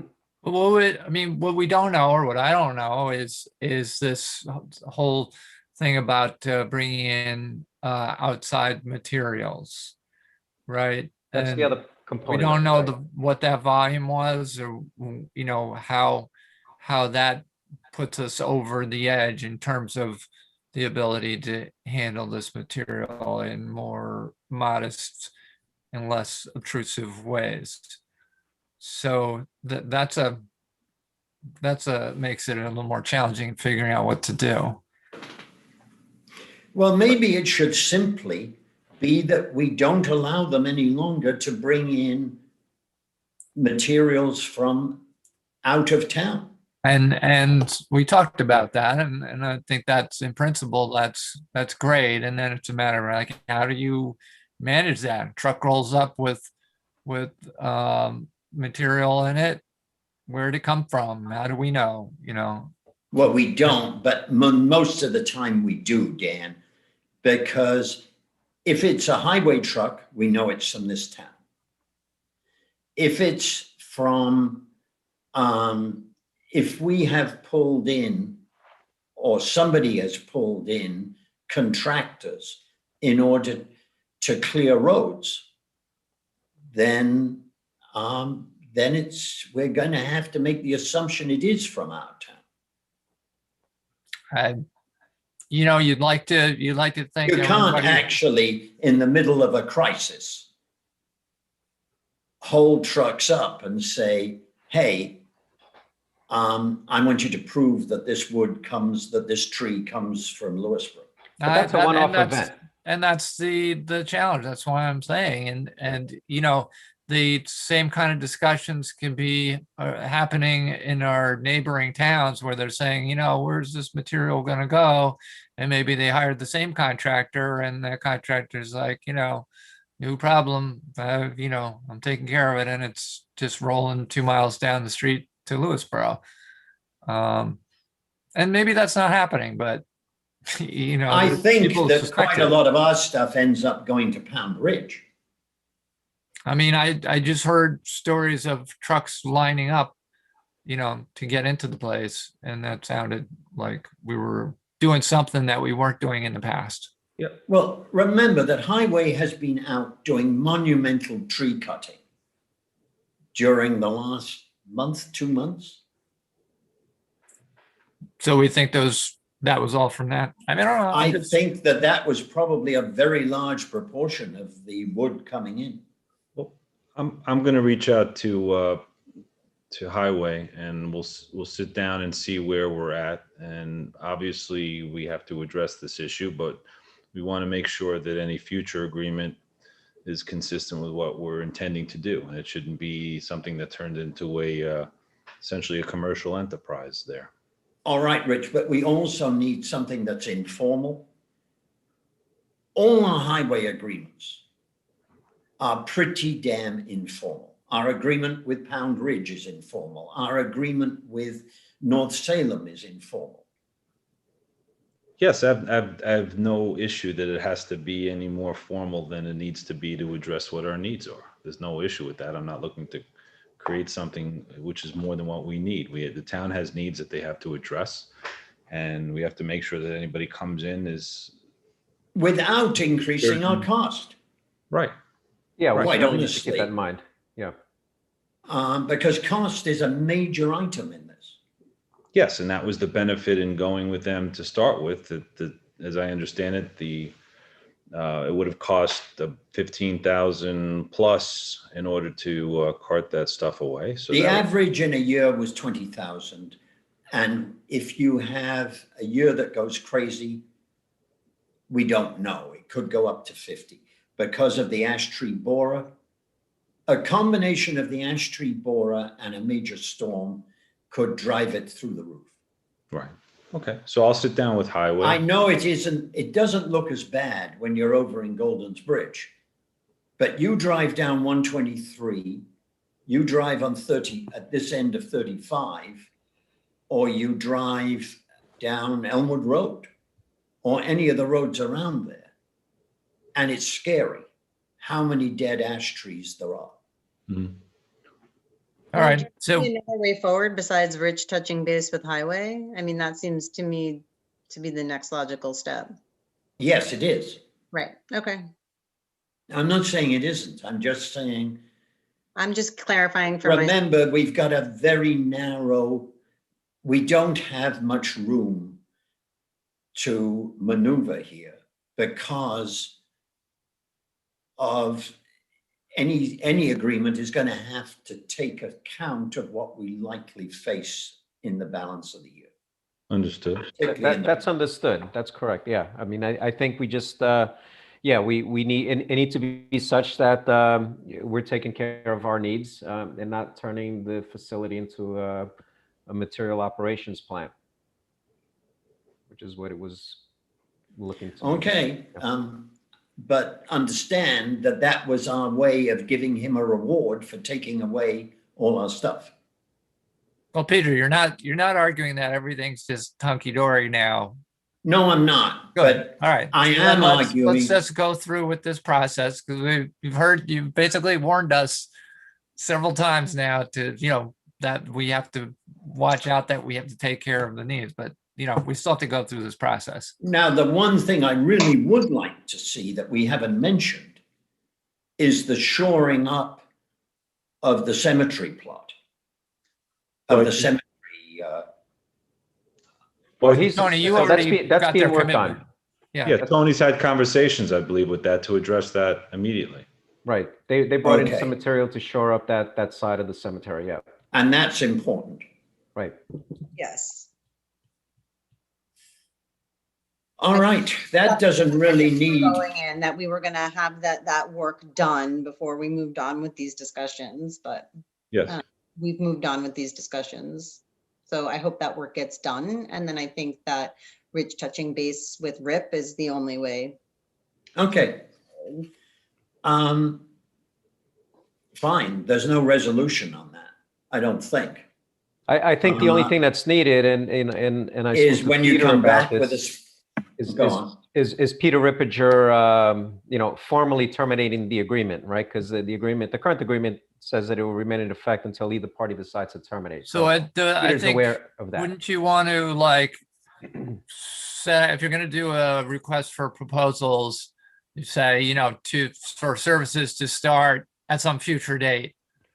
And then once you've accepted some proposal and signed an agreement, that date, and it's in the future, a few months or something, then you can terminate. So we don't, go with a gap of no services. Well, the agreement that we have is, has no termination date. So, I mean, Right. immediate, there's no time lag there. What So- is it? A month's notice? Rich? No, it's immediate. There's actually, from what I recall and looking at it, there's actually no time lag at all. It's until either party decides to terminate. So That is the whatever. signed version of the agreement. Okay. Can I interrupt for a minute? Because I think we have Peter Rippinger on the phone here with his hand up. Okay. Peter? Yeah. Oh, No, sorry. Wrong Peter. Peter Rip, Does he know how to unmute I or? think he's got to do star, what is it, star 9 or star 6, maybe? I forget. Joel, is it star?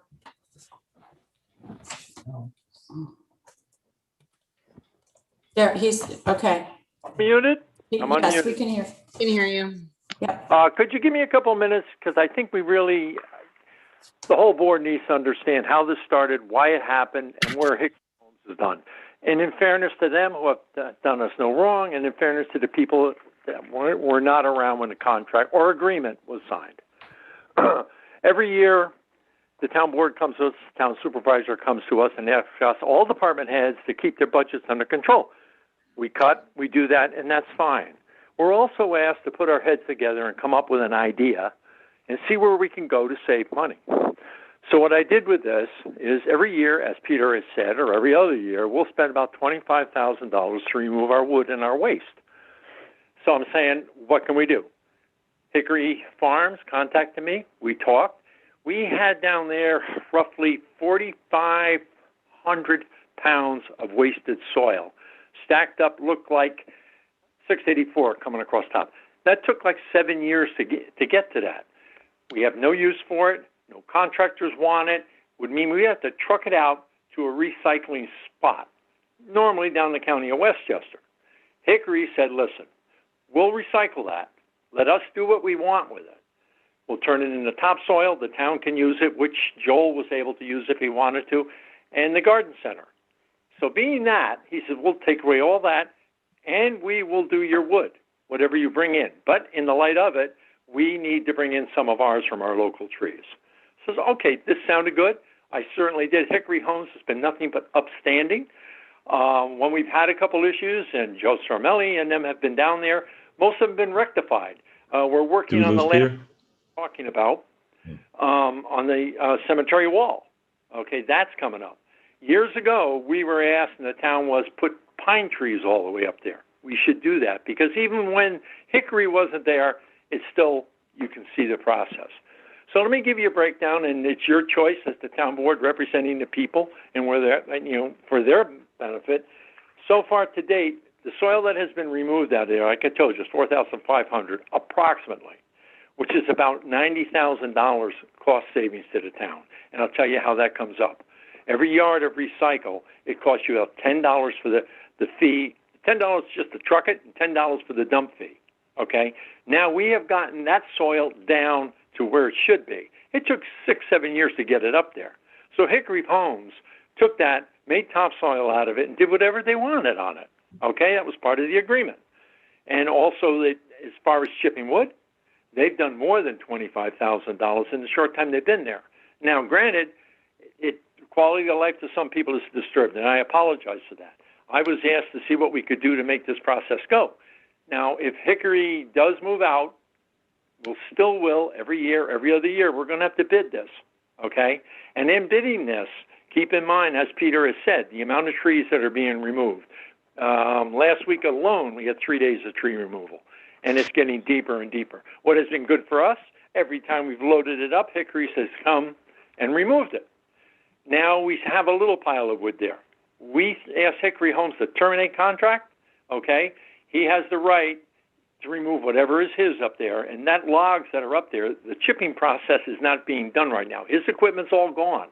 The only equipment he has now is an excavator to load the soil. Almost all the chips are out of there, and I think in another week or two, I don't have the exact time frame because Michael from Hickory Farms, I'll have to ask, will have everything out of there. I really been close when I think that this man and our operation, yes, he's making money out of it, has saved the town of Lewisboro over $120,000 in a year. Now, we didn't go in this blindsided. Bedford also has a contractor that does this for them at a site. And North Castle, they have a site the same way. So it's not brand new. Pound Ridge uses Hickory only because they've gotten, they answered them during our female account. So I just want to say, listen, everything was pretty much up front. It was here for a savings. If you choose not to have it anymore, that's your prerogative. But if you're looking to take what you want out of it, I'm sure that Michael Gauss from Hickory Farms would object to some degree, but that's his business. And the contract that was signed does give him a 60-day notice, the one that was signed. You would have to speak to Michael on that. Yeah, actually, Peter, I saw the one that had 60 days, but that was the unsigned version. And the one that's signed does not have the 60 days. Okay, I've got one signed here that says that, but okay. Okay. I'm sure whatever the correct one is, it will be there. And then he has the right to remove any that he has there, any material. So please, in essence, and that wall or that bank on that cemetery has been in bad shape. We caused part of that. Over the time, it's caused part of that, and the storms. So we've been trying to build it back up. And I still think if Hickory does go, the town should look into putting a row of pine trees all the way down there. And I know Hickory would have worked with you to do that, but it's your decision and what you plan on making it. Now, as far as the chipping, we don't have it in our budget this year, so we'll have to, when that comes, we'll have to address that. As far as removal of dirt, that was 7 years, 6 to 7 years, so we won't have that magnitude, but it will happen again. Okay, and as far as where is all this going, like I say, he sells it. He's milling up there. He mills it, and he makes his topsoil up there. But it's all going. And you know what? I bet you get recycled credit from all the dirt that's going out. But anyhow, if there's any questions, please. But it's your town. You represent it for the people. I work for the people. I got 40 years invested in this town in 2 different places. I certainly have no intention of leaving here and no intention of destroying what people call their right of life. That the intention was to save money and to make it as efficient as possible so that we could get it out of here and be done with it. Thank you very much for your time, and I do appreciate it. Peter, I'll reach out to you and we'll figure the best way to move forward on this. Thank you very much. Appreciate all your input. And please, just want to emphasize, Hickory Farms has been nothing but upstanding, and they have a good reputation. I checked them with Pleasantville and a couple other places. But thank you very much for your time. Thanks, Peter. Just one question, and of course they can certainly, if we agree that it's the mulching operation is to continue, they can certainly bid on that. But the 4,500 yards you mentioned, that was collected over a course of 6 to 7 years, right? Approximately 6 to 7 years. That's correct. And that's the $90K amount, right? That we would have had to pay. That's correct. But now, with the new storm water and everything, of course, we were doing a lot more. But the operation was all that. I mean, that comes from every culvert in town.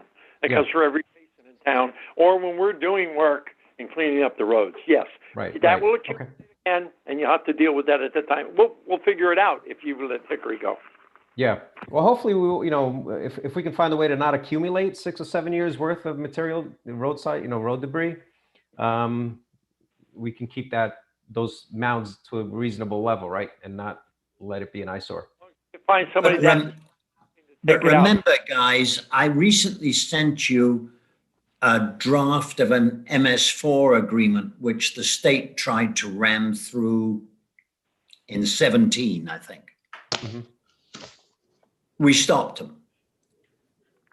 The part that they really care about on that is increasing the frequency of drainage, vacuuming the drains. Mhm.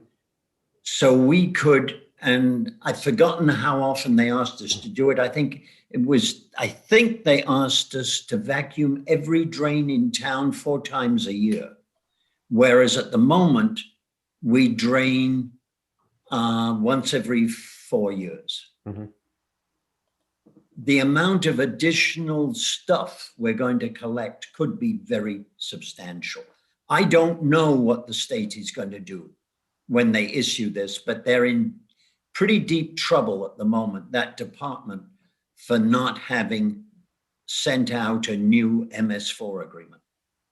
Well, I think we're all in agreement on this. I'm going to speak to Peter Rippinger, get his input, and we'll figure the best way forward, and I'll report back to everybody. Okay, but I feel like we just all I'm got his saying input. is don't assume that the amount of dirt vacuumed out of drains is going to be a constant. Because if New York State has its way, it will increase very substantially. Okay.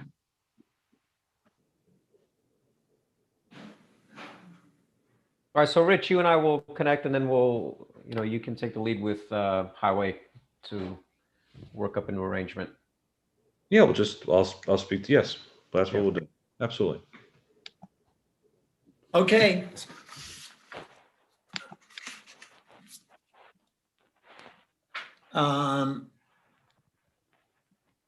I'd like to propose a resolution waiving fees for the KOMD lacrosse fundraiser at Honor True So moved. on June 13th, 2021. I think you all know we have a fairly immediate relationship with Kindness Over Muscular Dystrophy, and I'd like to continue it. So moved. Yeah. Does somebody do I have a second? Second. Yes, James, I sorry. just want to say the little boy's name and the family's name, the Currans, right? Okay, fine, yes. Connor. Chris, Yeah. Connor. Thank you. Yeah, Connor's the little boy, and Christopher, and what's mom's name? I'm sorry. I'm sorry too. In any case. Jessica, that's and it. Yep. they have Kindness Over Muscular Dystrophy. So Connor has muscular dystrophy, and he's a total champion about it. And also Jessica guys and Chris watching? are constantly lobbying. Yeah, but now you won't.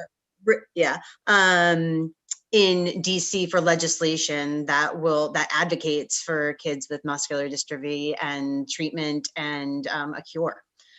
So this has been a long time family that has been here raising awareness and funds. I'd like to make it clear that the money does not go to Chris, Jessica, or Connor. It goes to the organization which is trying to find a cure or at least a way forward on this disease.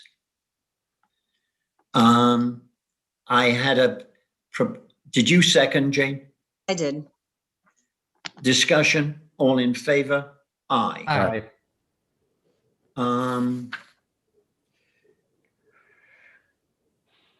Oh, yes. I'd like to discuss the Drug Abuse Prevention Council's proposal to have a National Recovery Month in September of this year to increase awareness and understanding of mental health and substance abuse disorders and encourage individuals in need of treatment and recovery services to seek help. Specifically, they would like displays in town such as banners, lights, ribbons, and virtual events, and information distribution to the community and media. Funding would be from DAPC's budget, part of which comes from us on an annual basis, and part from Bedford and part from Pound Ridge. And I've forgotten if part comes from Somers or not. And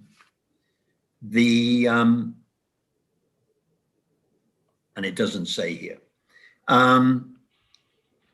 Funding for project supplies would come from DAPC's budget. DAPC will coordinate the information. DAPC will facilitate the collaboration with businesses, schools, and organizations to display ribbons and information. And DAPC will request assistance from the towns when setting up and installing displays such as banners and lights. There is no year when this is probably more vital than this year. Just take a look at the police blot, not the police blotter necessarily, but the police calls and mental health and drugs have grown significantly as a cause of their problems. I'd like to propose a motion to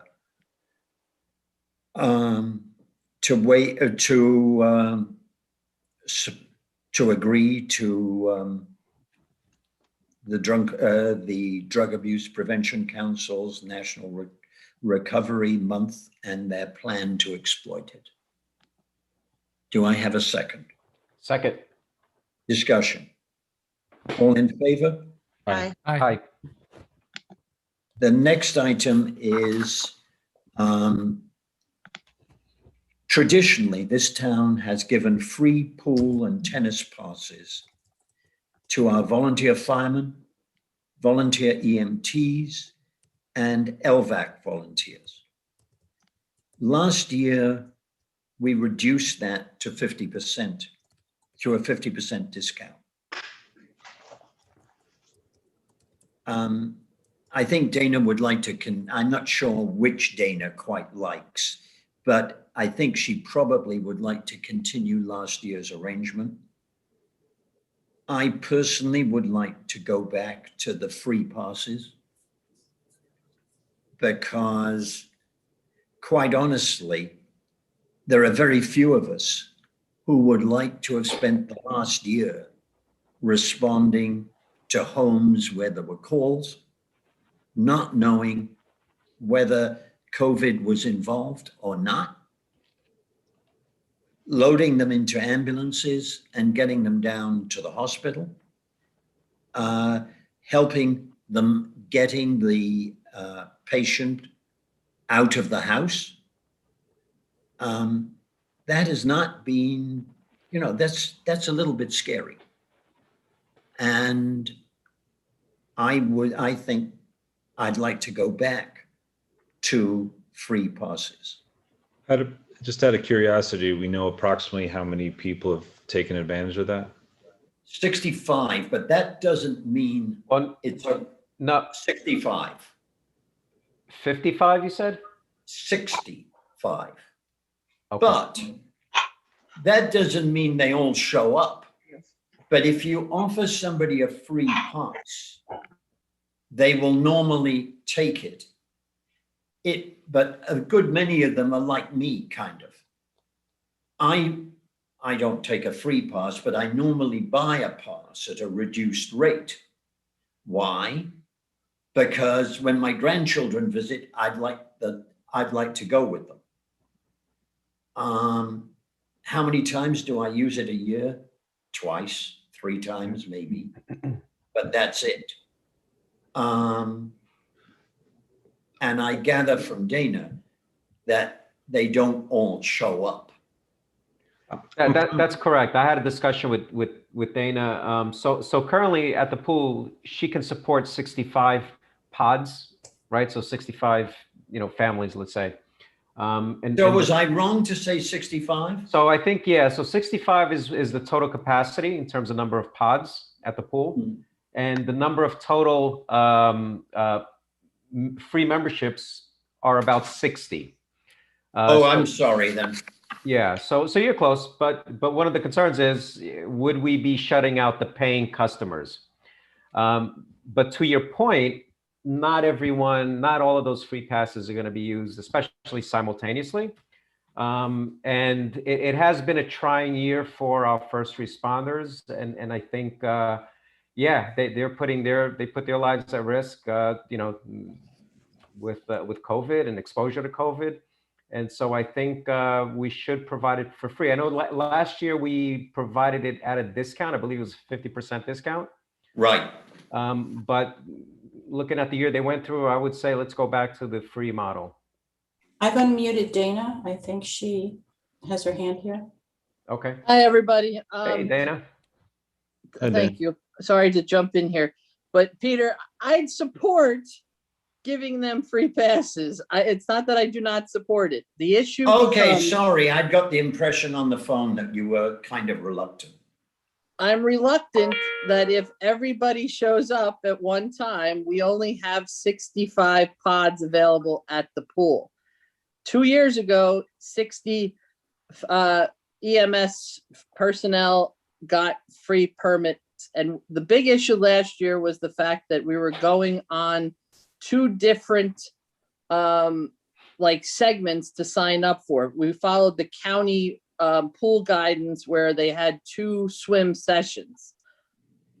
So we were worried that, and we were only limited to 50 pods last year. We now increased our pod capacity at the pool to 65. They are I couldn't do my job as well as I do it if it was not for Vista, South Salem, LVAC, and Golden's Bridge. They do help me out tremendously on programs and space. So I would like to accommodate them. I just worry that if we give out too many, there's going to be a problem because we're not going to do the sessions this year. It's first come, first serve at the pool. Dana, did you, when we went from 100% funded, free to 50%, what was the impact on the number of people who picked this up? Because I'm almost thinking, you could say psychologically, if you get it for free, then you don't feel obliged to go. Once you've put some money in it, you might feel like, oh, I spent something on this, I had to go to the pool. Dan, you're absolutely right, because 2 years ago, again, it was 60 families that got a membership. Last year, only 7 emergency service personnel bought a permit at 50% off. Okay.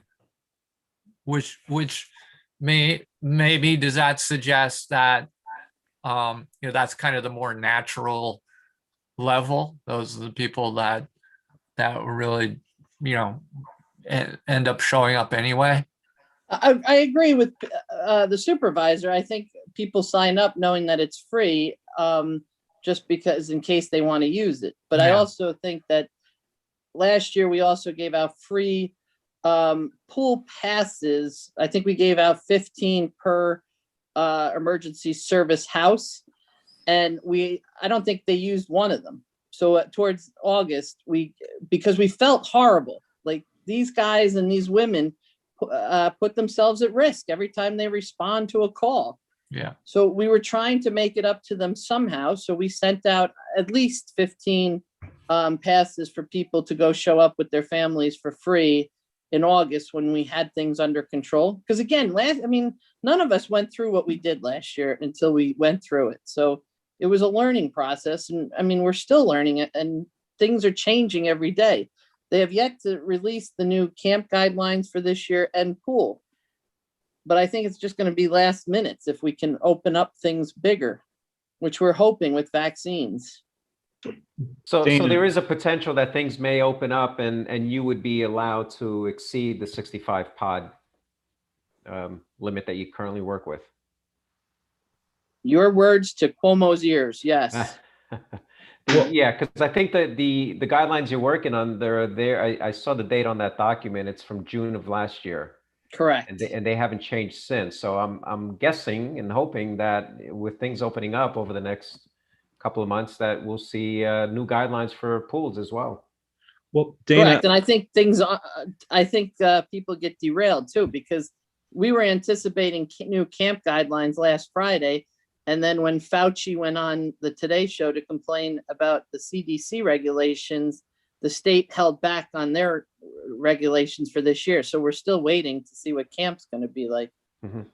Rich, So- sorry, I didn't mean to cut you off. No, I'm just trying to find out what, if we'd run into a capacity issue based upon what we know now. In other words, I haven't been to the pool in a while, it was for years and years, but, so I presume there's a dramatically increased use Saturday and Sunday, and it goes down as the summer goes down. I mean, I'm wondering, just thinking out loud here, so we don't run into a capacity issue, maybe we take a first step and have the free passes Monday through Friday, and as soon as the guidelines change, we just increase it right away once we have a capacity issue. I don't know. I don't know how it works as far as capacity.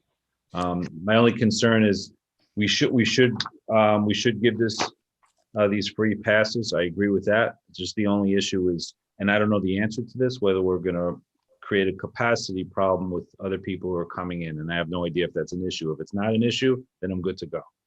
3 times last year, we near hit the 50 pods, just 3 times, which is not many at all. If you think about, we have approximately anywhere from 100 days to I think 108 days of being open. Okay. And this year we're doing things a little differently. The pool operator truly feels that we don't need sessions, that Lewisboro is not being used as much to have like the county facilities where there's like a morning swim session and an afternoon swim session. So we're going to use the pool kind of like a restaurant. First come, first serve. You're brought to a pod, and once somebody vacates the pod, it will be checked out, and the next family can take over the pod that's been vacated. As I was telling Councilman Gonzalez earlier today, you have residents that just go in to swim laps. You have residents with small children that only want to spend a half hour, 45 minutes in the pool. So there is quite a bit of turn around on the pods for like fitness swimmers and families with small children. It's the elementary school families that tend to spend all day at the pool. Okay, so what I'm hearing is we're unlikely to have a capacity issue. So with that being said, I'm fine restoring the free pool and tennis passes has been advanced. My point of view is pretty obvious. Anybody else wish to chime in? In that case, I'd like to close the discussion and have a resolution to restore the free pool and tennis passes for volunteer firemen, EMTs, and LVAC volunteers in town. So moved. Thank you. Next one. Is everyone in favor? Need Yes. a second and Second. Yeah. Thank you. Okay. Next one. Still need a vote. All the vote. All in favor, aye. All in Aye. favor. I thought we'd done that. No. All right, the next one, I'd like to submit a request, for us to go forward with another playground grant to Senator Gillibrand's office. Wait, there's one, did you skip the pickup basketball? No, that comes next. Okay. I'd like to submit a request for a playground grant to Senator Gillibrand's office. It would be a similar request to the one we submitted to Sean Patrick Maloney's office. Although some changes may be made. If Jane feels that we can go for a bit more money, I might agree with that. And the reason for bringing it up at short notice is we got the notice today that Senator Gillibrand was requesting applications, and everything closes next Monday. Okay. So we have a short window. So moved. A short window. So I'd like to propose that we agree with going forward with the essentially probably the same request as we submitted to Sean Patrick Maloney's office. So moved. Second. Discussion, all in favor? Aye. Aye. All right, now we get to a more difficult one. Discussion of whether to allow pickup basketball at the town park. Dana, are you still Yes. on? Yep. Why don't you outline this one? Okay, so basketball is deemed a high-risk sport. And we have courts that kids and adults are dying to get on. The governor has not given any clear, concise guidelines on pickup basketball. The issue does not become an issue of Peter wanting to shoot hoops with his grandchildren. It becomes the issue of the high school kids gathering, college kids coming back and gathering, and some adults coming and gathering and playing pickup games where there can't be any contact tracing. If there's an outbreak, there's more chances of something happening because there's no supervision. There's no watching over the courts. I sent Councilman Gonzalez and Supervisor Parsons because this has been a hot button topic throughout the county. It's a little more than 50% now of all municipalities in the town that have open courts. Pound Ridge has them open. Bedford has them open. Somers is having an emergency meeting tomorrow to discuss it. Theirs are still closed. Ours is closed for pickup games, but we are doing programming out there for clinics and league games where we are monitoring them. We have somebody out there doing temperature checks, health screenings. They've all signed COVID waivers, and we know who's out there at what time for contact tracing.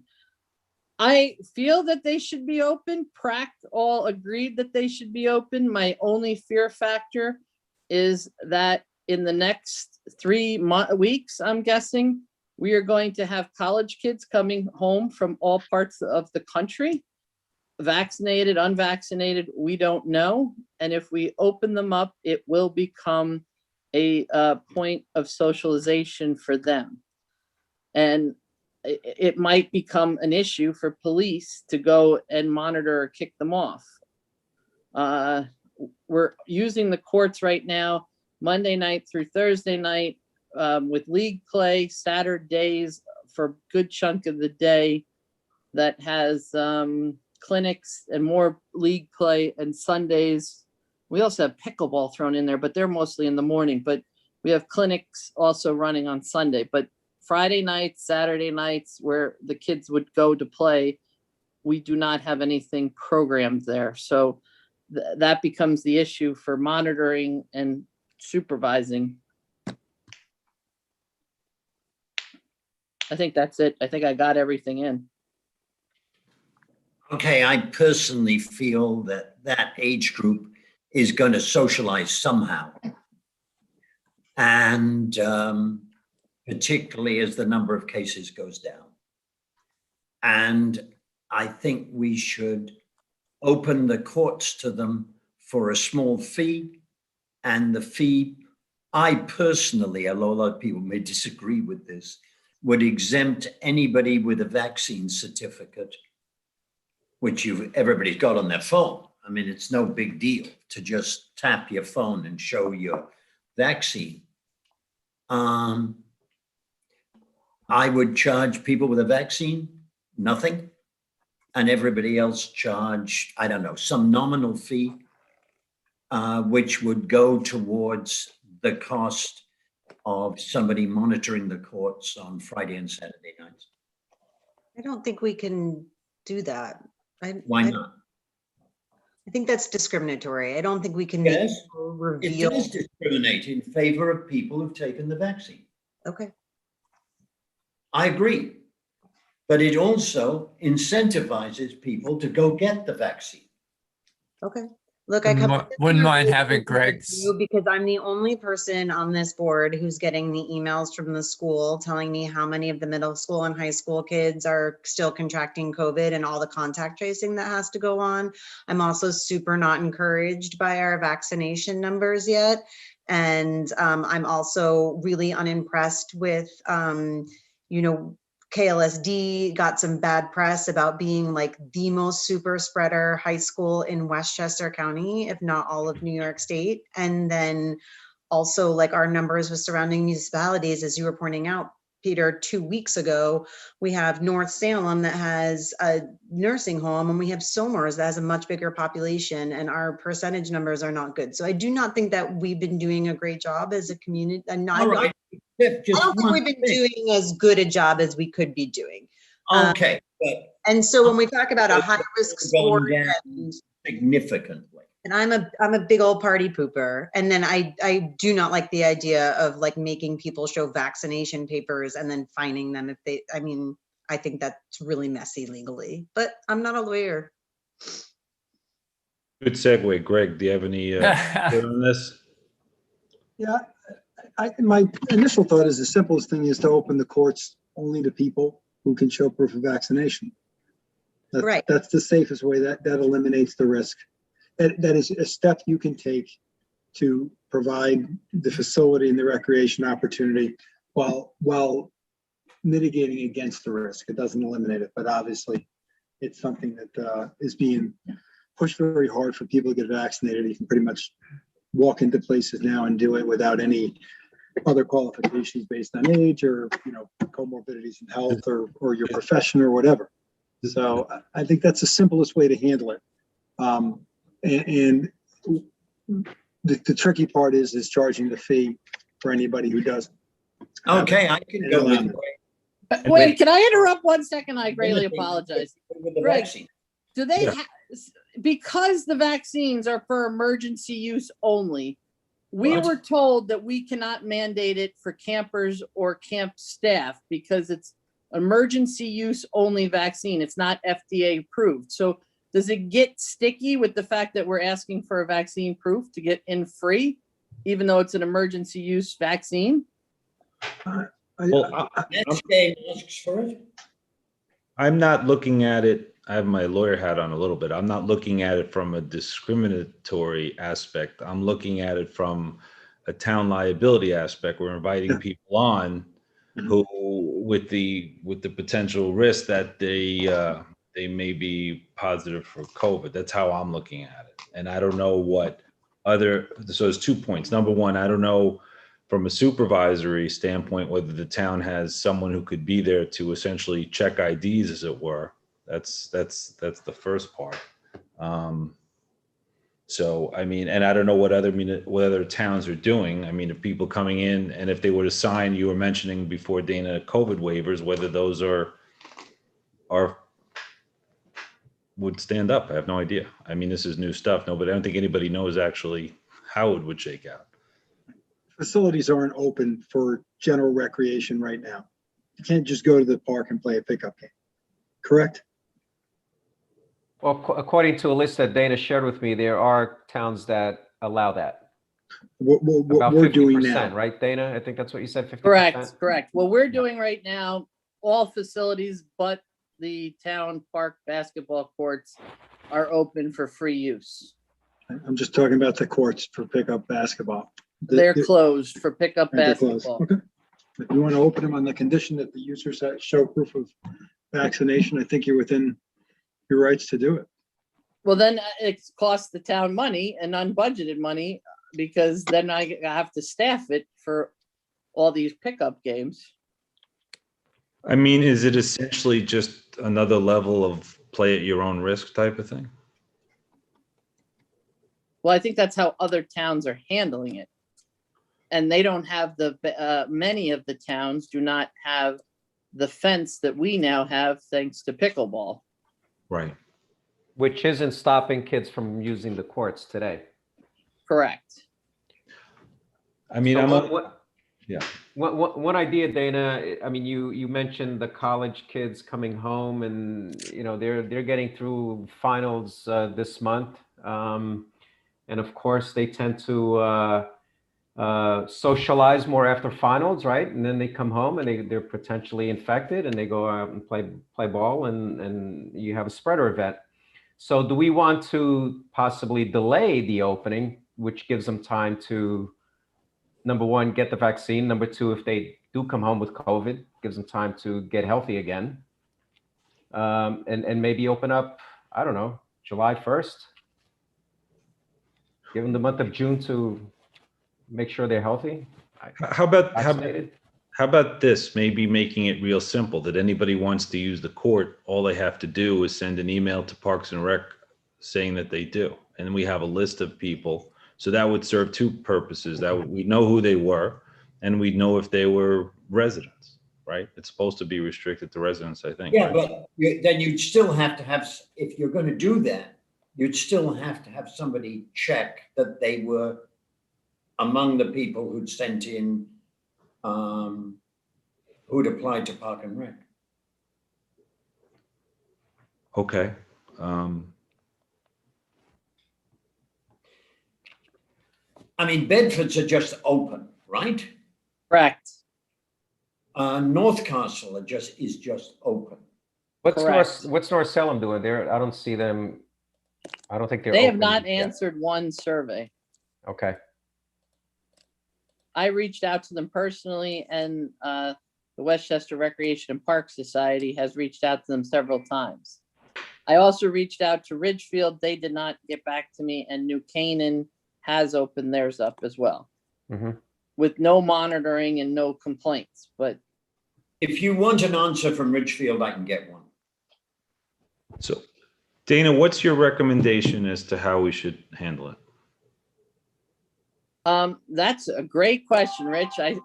If it wasn't for the college kids coming home, although I've been told by my PrAC advisory council that I'm being ridiculous, I wouldn't worry. I think that the numbers have dropped. If 9 only in Lewisboro have active cases. My only worry is being a college kid once, many, many moons ago. I know what happens. I know they finish their finals.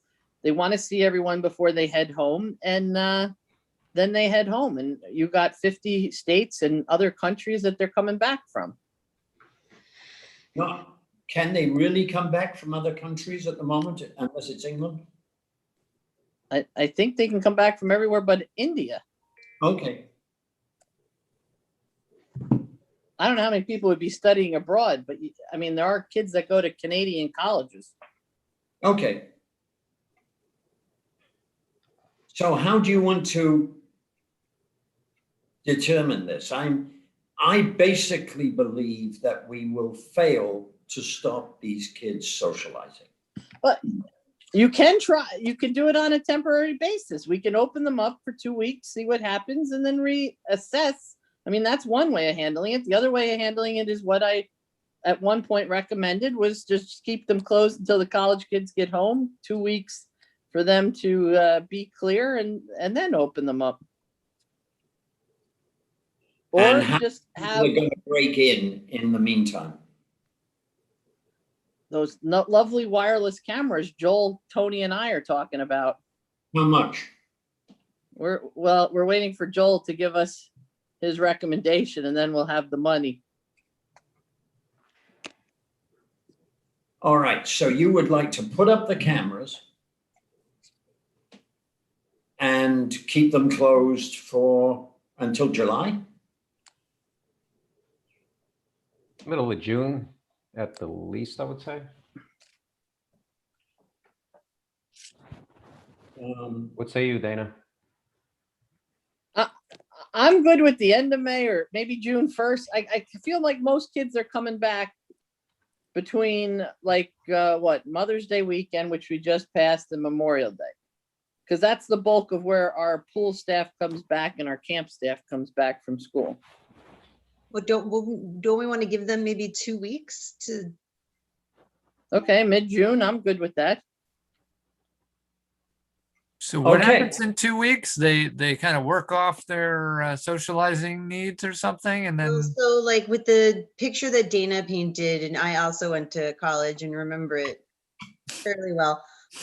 you take your finals and then you do your socializing and then you come home. So you take your finals, it's usually mid-May, you do your socializing, you come home. If you're gonna get sick, you're gonna get sick.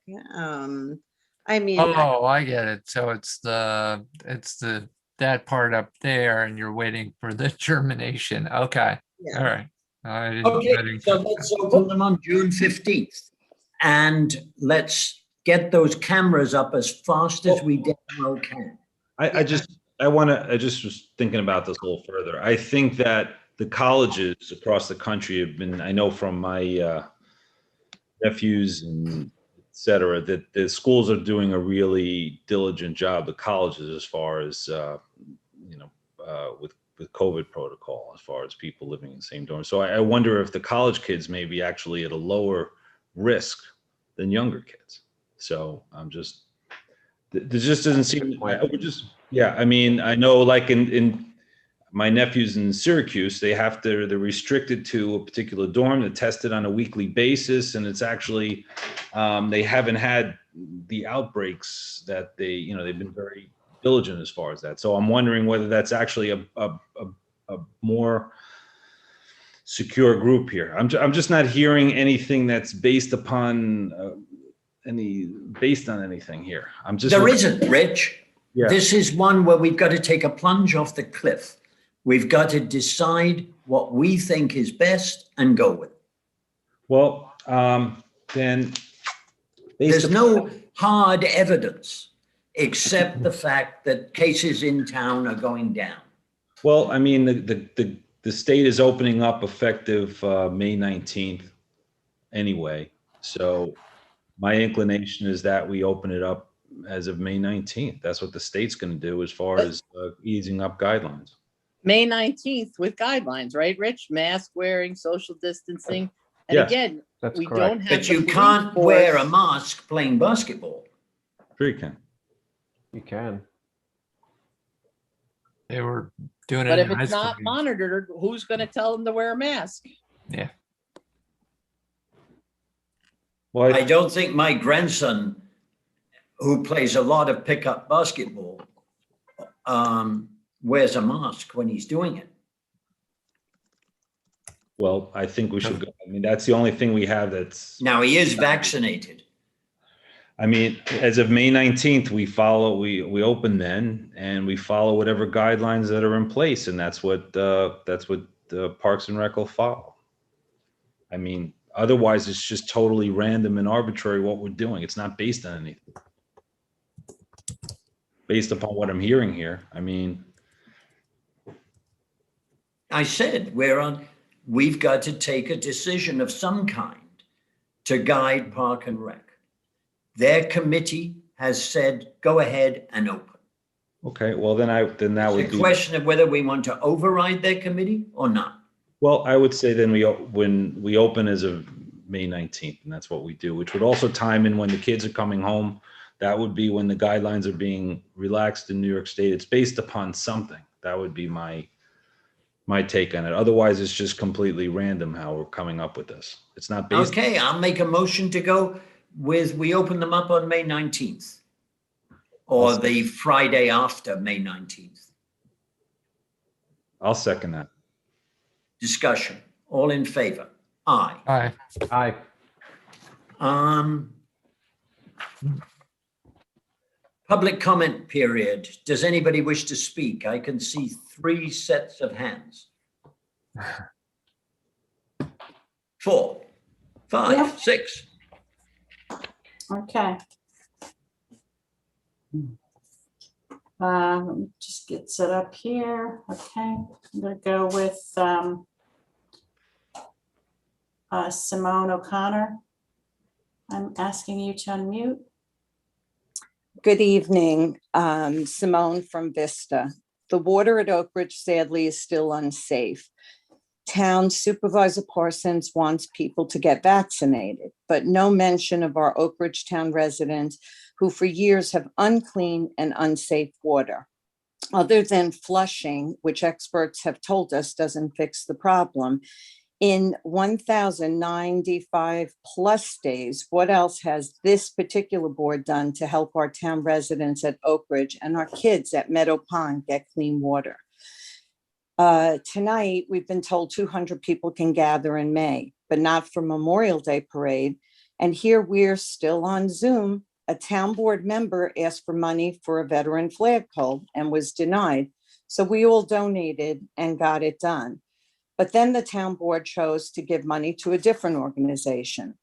So no monies for a veteran flagpole, no Memorial Day parade, and no Independence Day fireworks. If May is 200 people and June is 500 people, why is there no Independence Day fireworks celebration in July? Is this town board not supportive of American patriotism? Finally, since no town board council member found it important enough to put on the agenda or mention and not wait for polling of the board, I want to thank Chief Alfano and his police force during this particular week, which happens to be Police Week. We, the people of Lewisboro, will be celebrating this Wednesday evening at 6 p.m. and showing our support. Thank you. Thank you, Simone. Next, I'm asking Jody Shearer to unmute. Jody?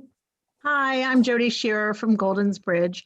I'm a trustee of the Goldens Bridge Hamlet organization. And I just want to say that Wild Oaks community is the most densely populated part of Lewisboro, and it has no out.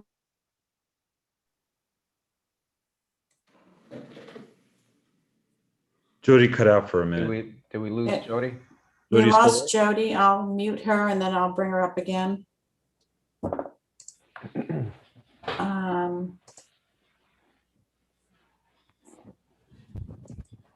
It's not letting me mute her.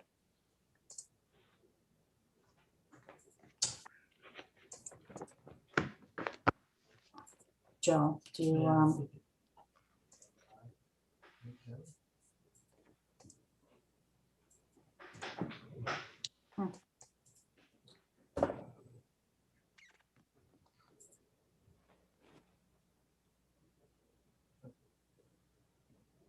okay, so Jody, we'll try you again in a minute.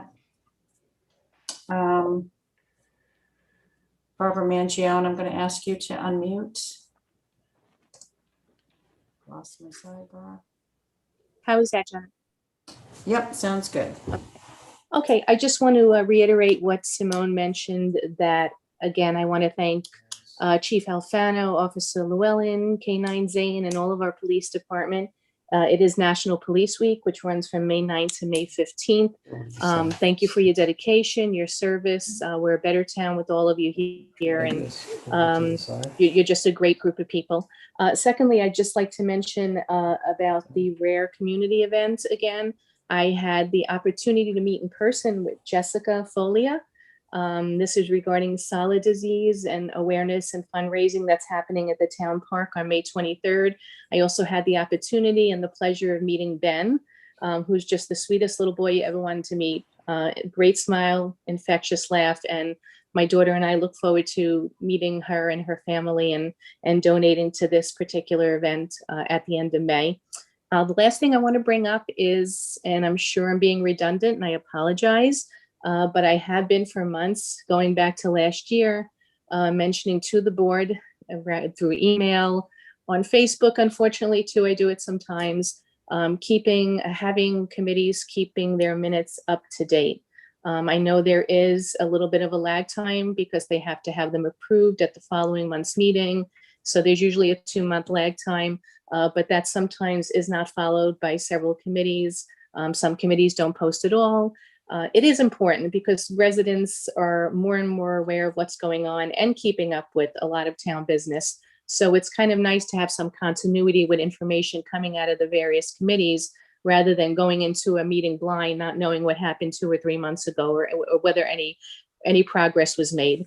Following on the heels of that, and I do know I did email the town, Jane was nice enough to get back to me regarding seeing a lot of these meetings on whether it be not Facebook, I'm sorry, YouTube or taped like you do with these meetings. I know there's issues about that. Some people don't want to be on video. There's a cost, there's other things involved. I think it's good. It keeps the community involved. It allows people who could never get to meetings to see them on a timely basis. So Dan did mention today on one of the Facebook threads that a decision may have been made whereby, since some people don't want to be on videotape, that some of these committees really are not going in that way, but I don't know if any formal decision has been made. So, okay, let me just finish up, Janet. So getting the minutes on a timely basis to at least 2 months after the meetings on the town website, and continuing to see if we can get a lot more meetings televised somehow. Thank you very much. Okay, thank you. Next, I'm going to go back to Jody Shear. Jody. Hi, thanks. Sorry about that. That's okay. Go ahead. So like I was saying, Golden's Bridge, Wild Oaks is very densely populated, and there are no parks or open spaces for us to be able to walk to and congregate. I don't think it takes away from the rest of the town, because the rest of the town has green space and areas to go to, and it keeps the people from Wild Oaks and Lewisboro and Golden's Bridge of having to drive someplace else when they can walk to a green space in their community. So I think the area that we want to rehab on the corner of 138 and Fairmont Road is going to be beneficial for everybody, keeping cars off the road and everything else in Lewisboro. I also was just wondering what other pieces of land in town are owned by the town but insured by another organization. I mean, I know things like the Land Trust, they own that property and they maintain it, and I guess they insure it, but I'm at a loss for what other pieces of property would actually be owned by the town but not insured by the town. And I was just hoping somebody could clarify that for me. Okay, is that it, Jody? Yep, that's it. All right, thank you very much. Next, Carol Cernak. I'm asking you to unmute, Carol. Hi, Carol Cernak, Farvey Farm, South Salem. First, I'd like to address the issue at the basketball courts being shut down and locked. The town park, the fencing is rolled up and people are playing basketball on the hoops. So I don't know what everybody's talking about, and I don't know how that happens, but I've witnessed it and that's what's going on. To be clear about the Salt Dome property, the majority of the operation that's going on there is not coming from town trucks, not coming from town cleanouts. Peter Parsons, you can squint your face, but you don't know what's going on. You have your head in the sand, and somebody's getting a kickback here, and it's not me, because I'm living with the dust and the noise and the lack of good life here in South Salem. There's no paperwork to support your claims, yours or Rip's scenario. Trucks that are unloading at the Salt Dome are not they're not town-owned trucks. They're big timber trucks. This whole thing has not been put before the town board. So what makes me think is that it's not legal, it's not above board. Hickory Homes is not trustworthy. They've proven that by storing their 250-gallon diesel fuel truck over there when they're not permitted to do so. Any question of legality brings a liability of selling the drained cleanouts, shut it down before incoming products for processing. If there's any question of legality, shut it down. Start from the beginning.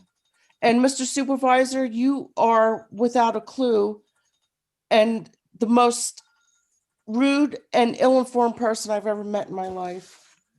All right, thank you, Carol. Next, the iPhone. If you could state your name, please. Can you hear me? Yes. It's me, Janet. It's Liz. Elizabeth Katz, Lewisboro. Hi, Liz. Hi. So I just wanted to bring up, they were talking about the vaccinations and it being an issue, just so you're all aware, if you're not aware already, for graduations and proms, we have to show proof of vaccination or our kids have to get tested. So I really can't imagine that there's a legality problem with that. I was just wondering also with the wireless cameras at Town Park, who would be watching those cameras and all that. And main thing is I wanted to thank the Lewisboro Police Department, LVAC, and the fire departments for supporting the football team at the championship game. It was an incredible parade that created a lot of excitement and a sense of community, which was incredible. It was nice for us to honor our emergency workers and to Apex Fitness and all the people involved. What I knew Lewisboro to be, the community and camaraderie, it was the first time in a long time that I felt that sense of community that I once knew and loved. I was listening to the concerns of the emergency volunteers and the pool passes, and I honestly think that we owe it to them to be comped for the pool membership. I'm aware that the town board members get a 50% discount and are paid positions, but our volunteers that put their lives on the line, we shouldn't even question that. Their service is priceless. So I really think that we should, not even have to think twice about comping them for the pool. Thank you. Okay, thanks, Liz. That appears to be it, Supervisor. All right, I'd like to move that we approve claims. Do I have a second? Second. Discussion, all in favor? Aye. Aye. I would like to poll the board. Dan, you've been silent tonight. Have I? And I'll stay silent. I don't have anything very special. It was a good session, a lot of important stuff covered, but I won't repeat it. Jane. So I just want to say thank you once again to Rachel Simon and all the members of the Pride Task Force for the work that they've put in, and remind everybody that the culminating event is on Saturday, June 26th at On a True Farm Park, with the rain date on Sunday, June 27th.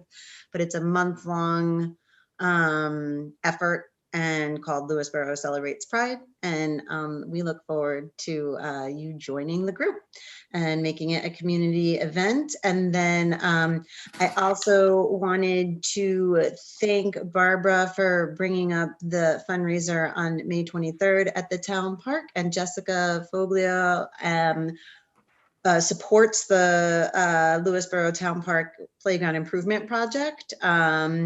And so there might be some collaboration there, and obviously her little new guy in town, we can center him when it comes to some of the planning. A lot of the planning is done, but we can definitely center what that family might need, as well as Connor, if he enjoys using the playground or enjoys playgrounds or playground equipment. We would love to hear from your family, and any family that has a child with a disability that has input about the town park playground. It's where I met a lot of families when I first moved here, and now I still know them from the Katona Lewisboro Special Education PTO.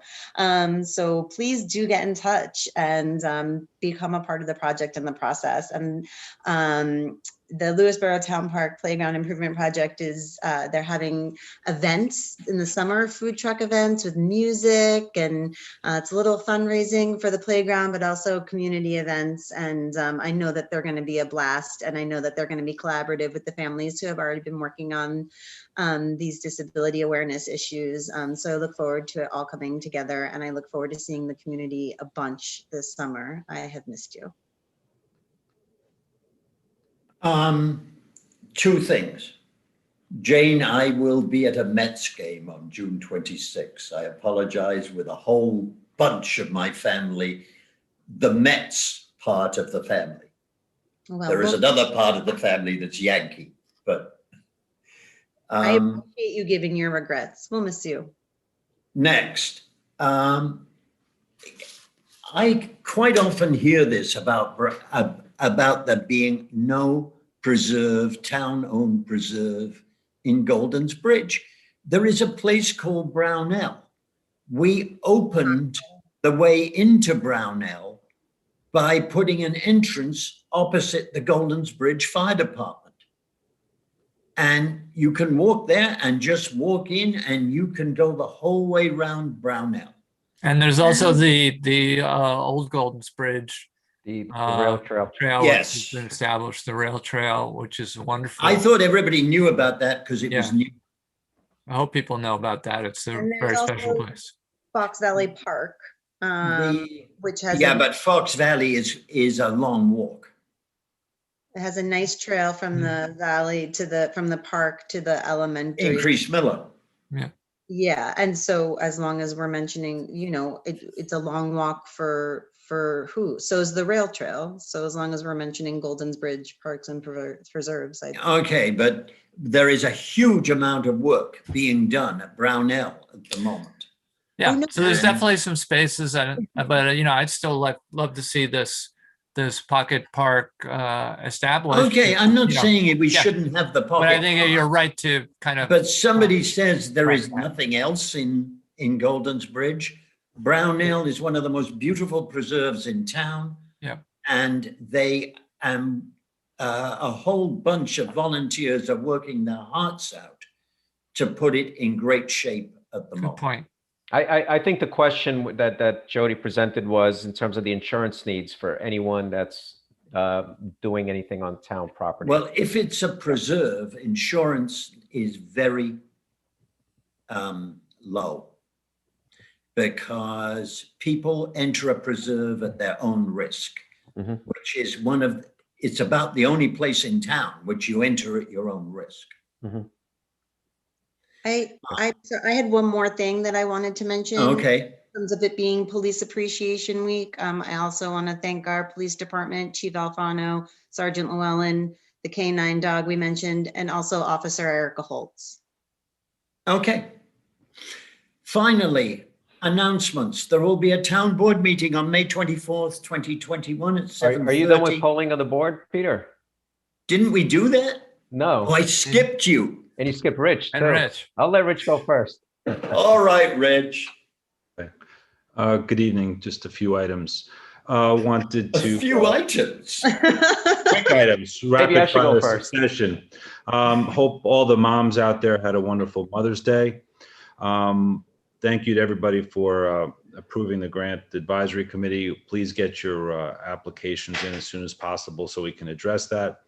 Following up on a comment that Barbara made, maybe each of the town board members who take a look at their liaison assignments so we can get the minutes up to speed and current from the different committees.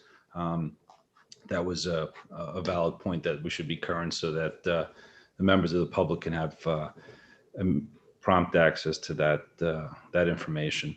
And last, this is on following the approval of the Lewisboro Commons project. There was in the resolution indication that Wilder Balter was going to contribute $50,000 towards Golden's Bridge improvements. And based upon very, very difficult economic aspects of the project, litigation costs and material costs, et cetera, it's been difficult. Anyway, so I reached out to John Binlardi of Wilder Balter to see if I can impress upon him at least making a partial payment towards that $50,000 goal. And he agreed and wanted me to let everybody know that they're going to make an initial $15,000 payment, which they're anticipating being able to make within the next 30 days or so towards that $50,000 goal. So I wanted to update everybody on that and appreciate Wilder Balter making that first payment towards that $50,000 in the next month or so. Thank you.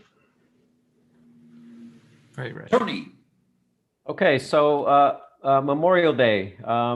We are at the last meeting. It was mentioned that we were going to start at 11 a.m. We're actually going back to starting at noon, as was published in the Parks and Rec brochure. And that is an event that has been spearheaded and the programming done by our Veterans Advisory Committee. So looking forward to that on Memorial Day. As liaison to the Lewisboro Police Department, I did have on my polling of the board list to recognize them during this National Police Week. So I thank the LPD for their service, including K9 Zane. We're lucky to have them. Number 3, so Oak Ridge. Yeah, there's been some comments about Oak Ridge.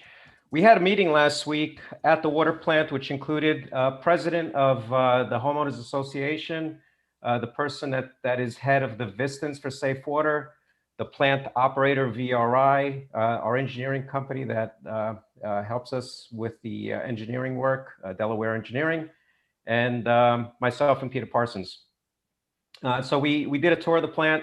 We reviewed the latest updates and fixes that they've done to the plant. We had just completed, yes, the flushing project, which was a requirement, including the upgrades of the flushing hydrants. And during that discussion, we learned that VRI has not received any complaints of any discoloration or sediment. And if there is anybody that has any complaints about water quality in terms of the discoloration or sediment in their water, please do let me know, because we would need to investigate that.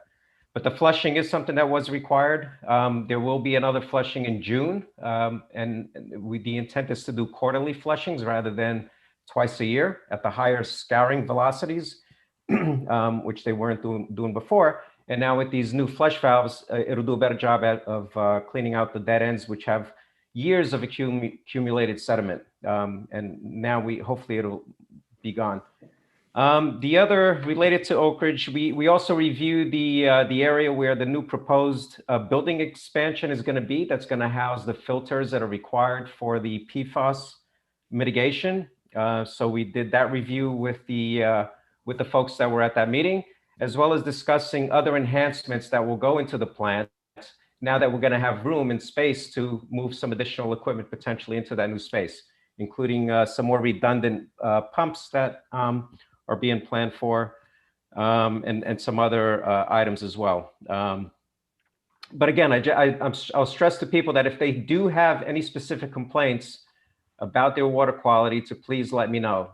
VRI have not been receiving any complaints, and so that's something that I personally would like to be aware of. Related to Oak Ridge also, we had applied, and I mentioned this at the last town board meeting, the community project funding, which was being pursued through the House Appropriations Committee. It's new funding that has not been available for many years, and now it is being available again for fiscal year 2022. We received word after the last town board meeting that the Oak Ridge Water District PFAS mitigation project is one of only 10 projects selected in Congressman Maloney's district for funding. And I received confirmation on Monday of last week that the expectation is that we will receive the funding unless the House decides to not pass an appropriations budget, i.e. because of a government shutdown, or, and I'll quote this, or somebody plays games with the legislation. So hopefully that's not going to happen, and we'll be full steam ahead on announcing the, Senator Maloney's office will be full speed ahead announcing the selection. So we expect the funding this year for that. And that was a $1.8 million funding request, or grant. The last thing I have is Paul's Pharmacy. Just getting back to what Peter said, they do have plenty of vaccines. We have not been taking advantage of the fact that they're offering walk-in vaccinations. They have over 200 J&J, over 400 Moderna vaccines. So anyone who requires a vaccine, pretty easy to do. Just walk up to Paul's and get that vaccine. And I think that's it. So thank you all very much for coming out tonight. There is one other thing I should have added. There's been a lot of talk about the grants which Schumer has been discussing. As of 8 p.m. this evening, in fact, I almost absented myself from this meeting to listen between 6 and 8 o'clock this evening, when they were actually issuing the rules and regulations on how that money could be used.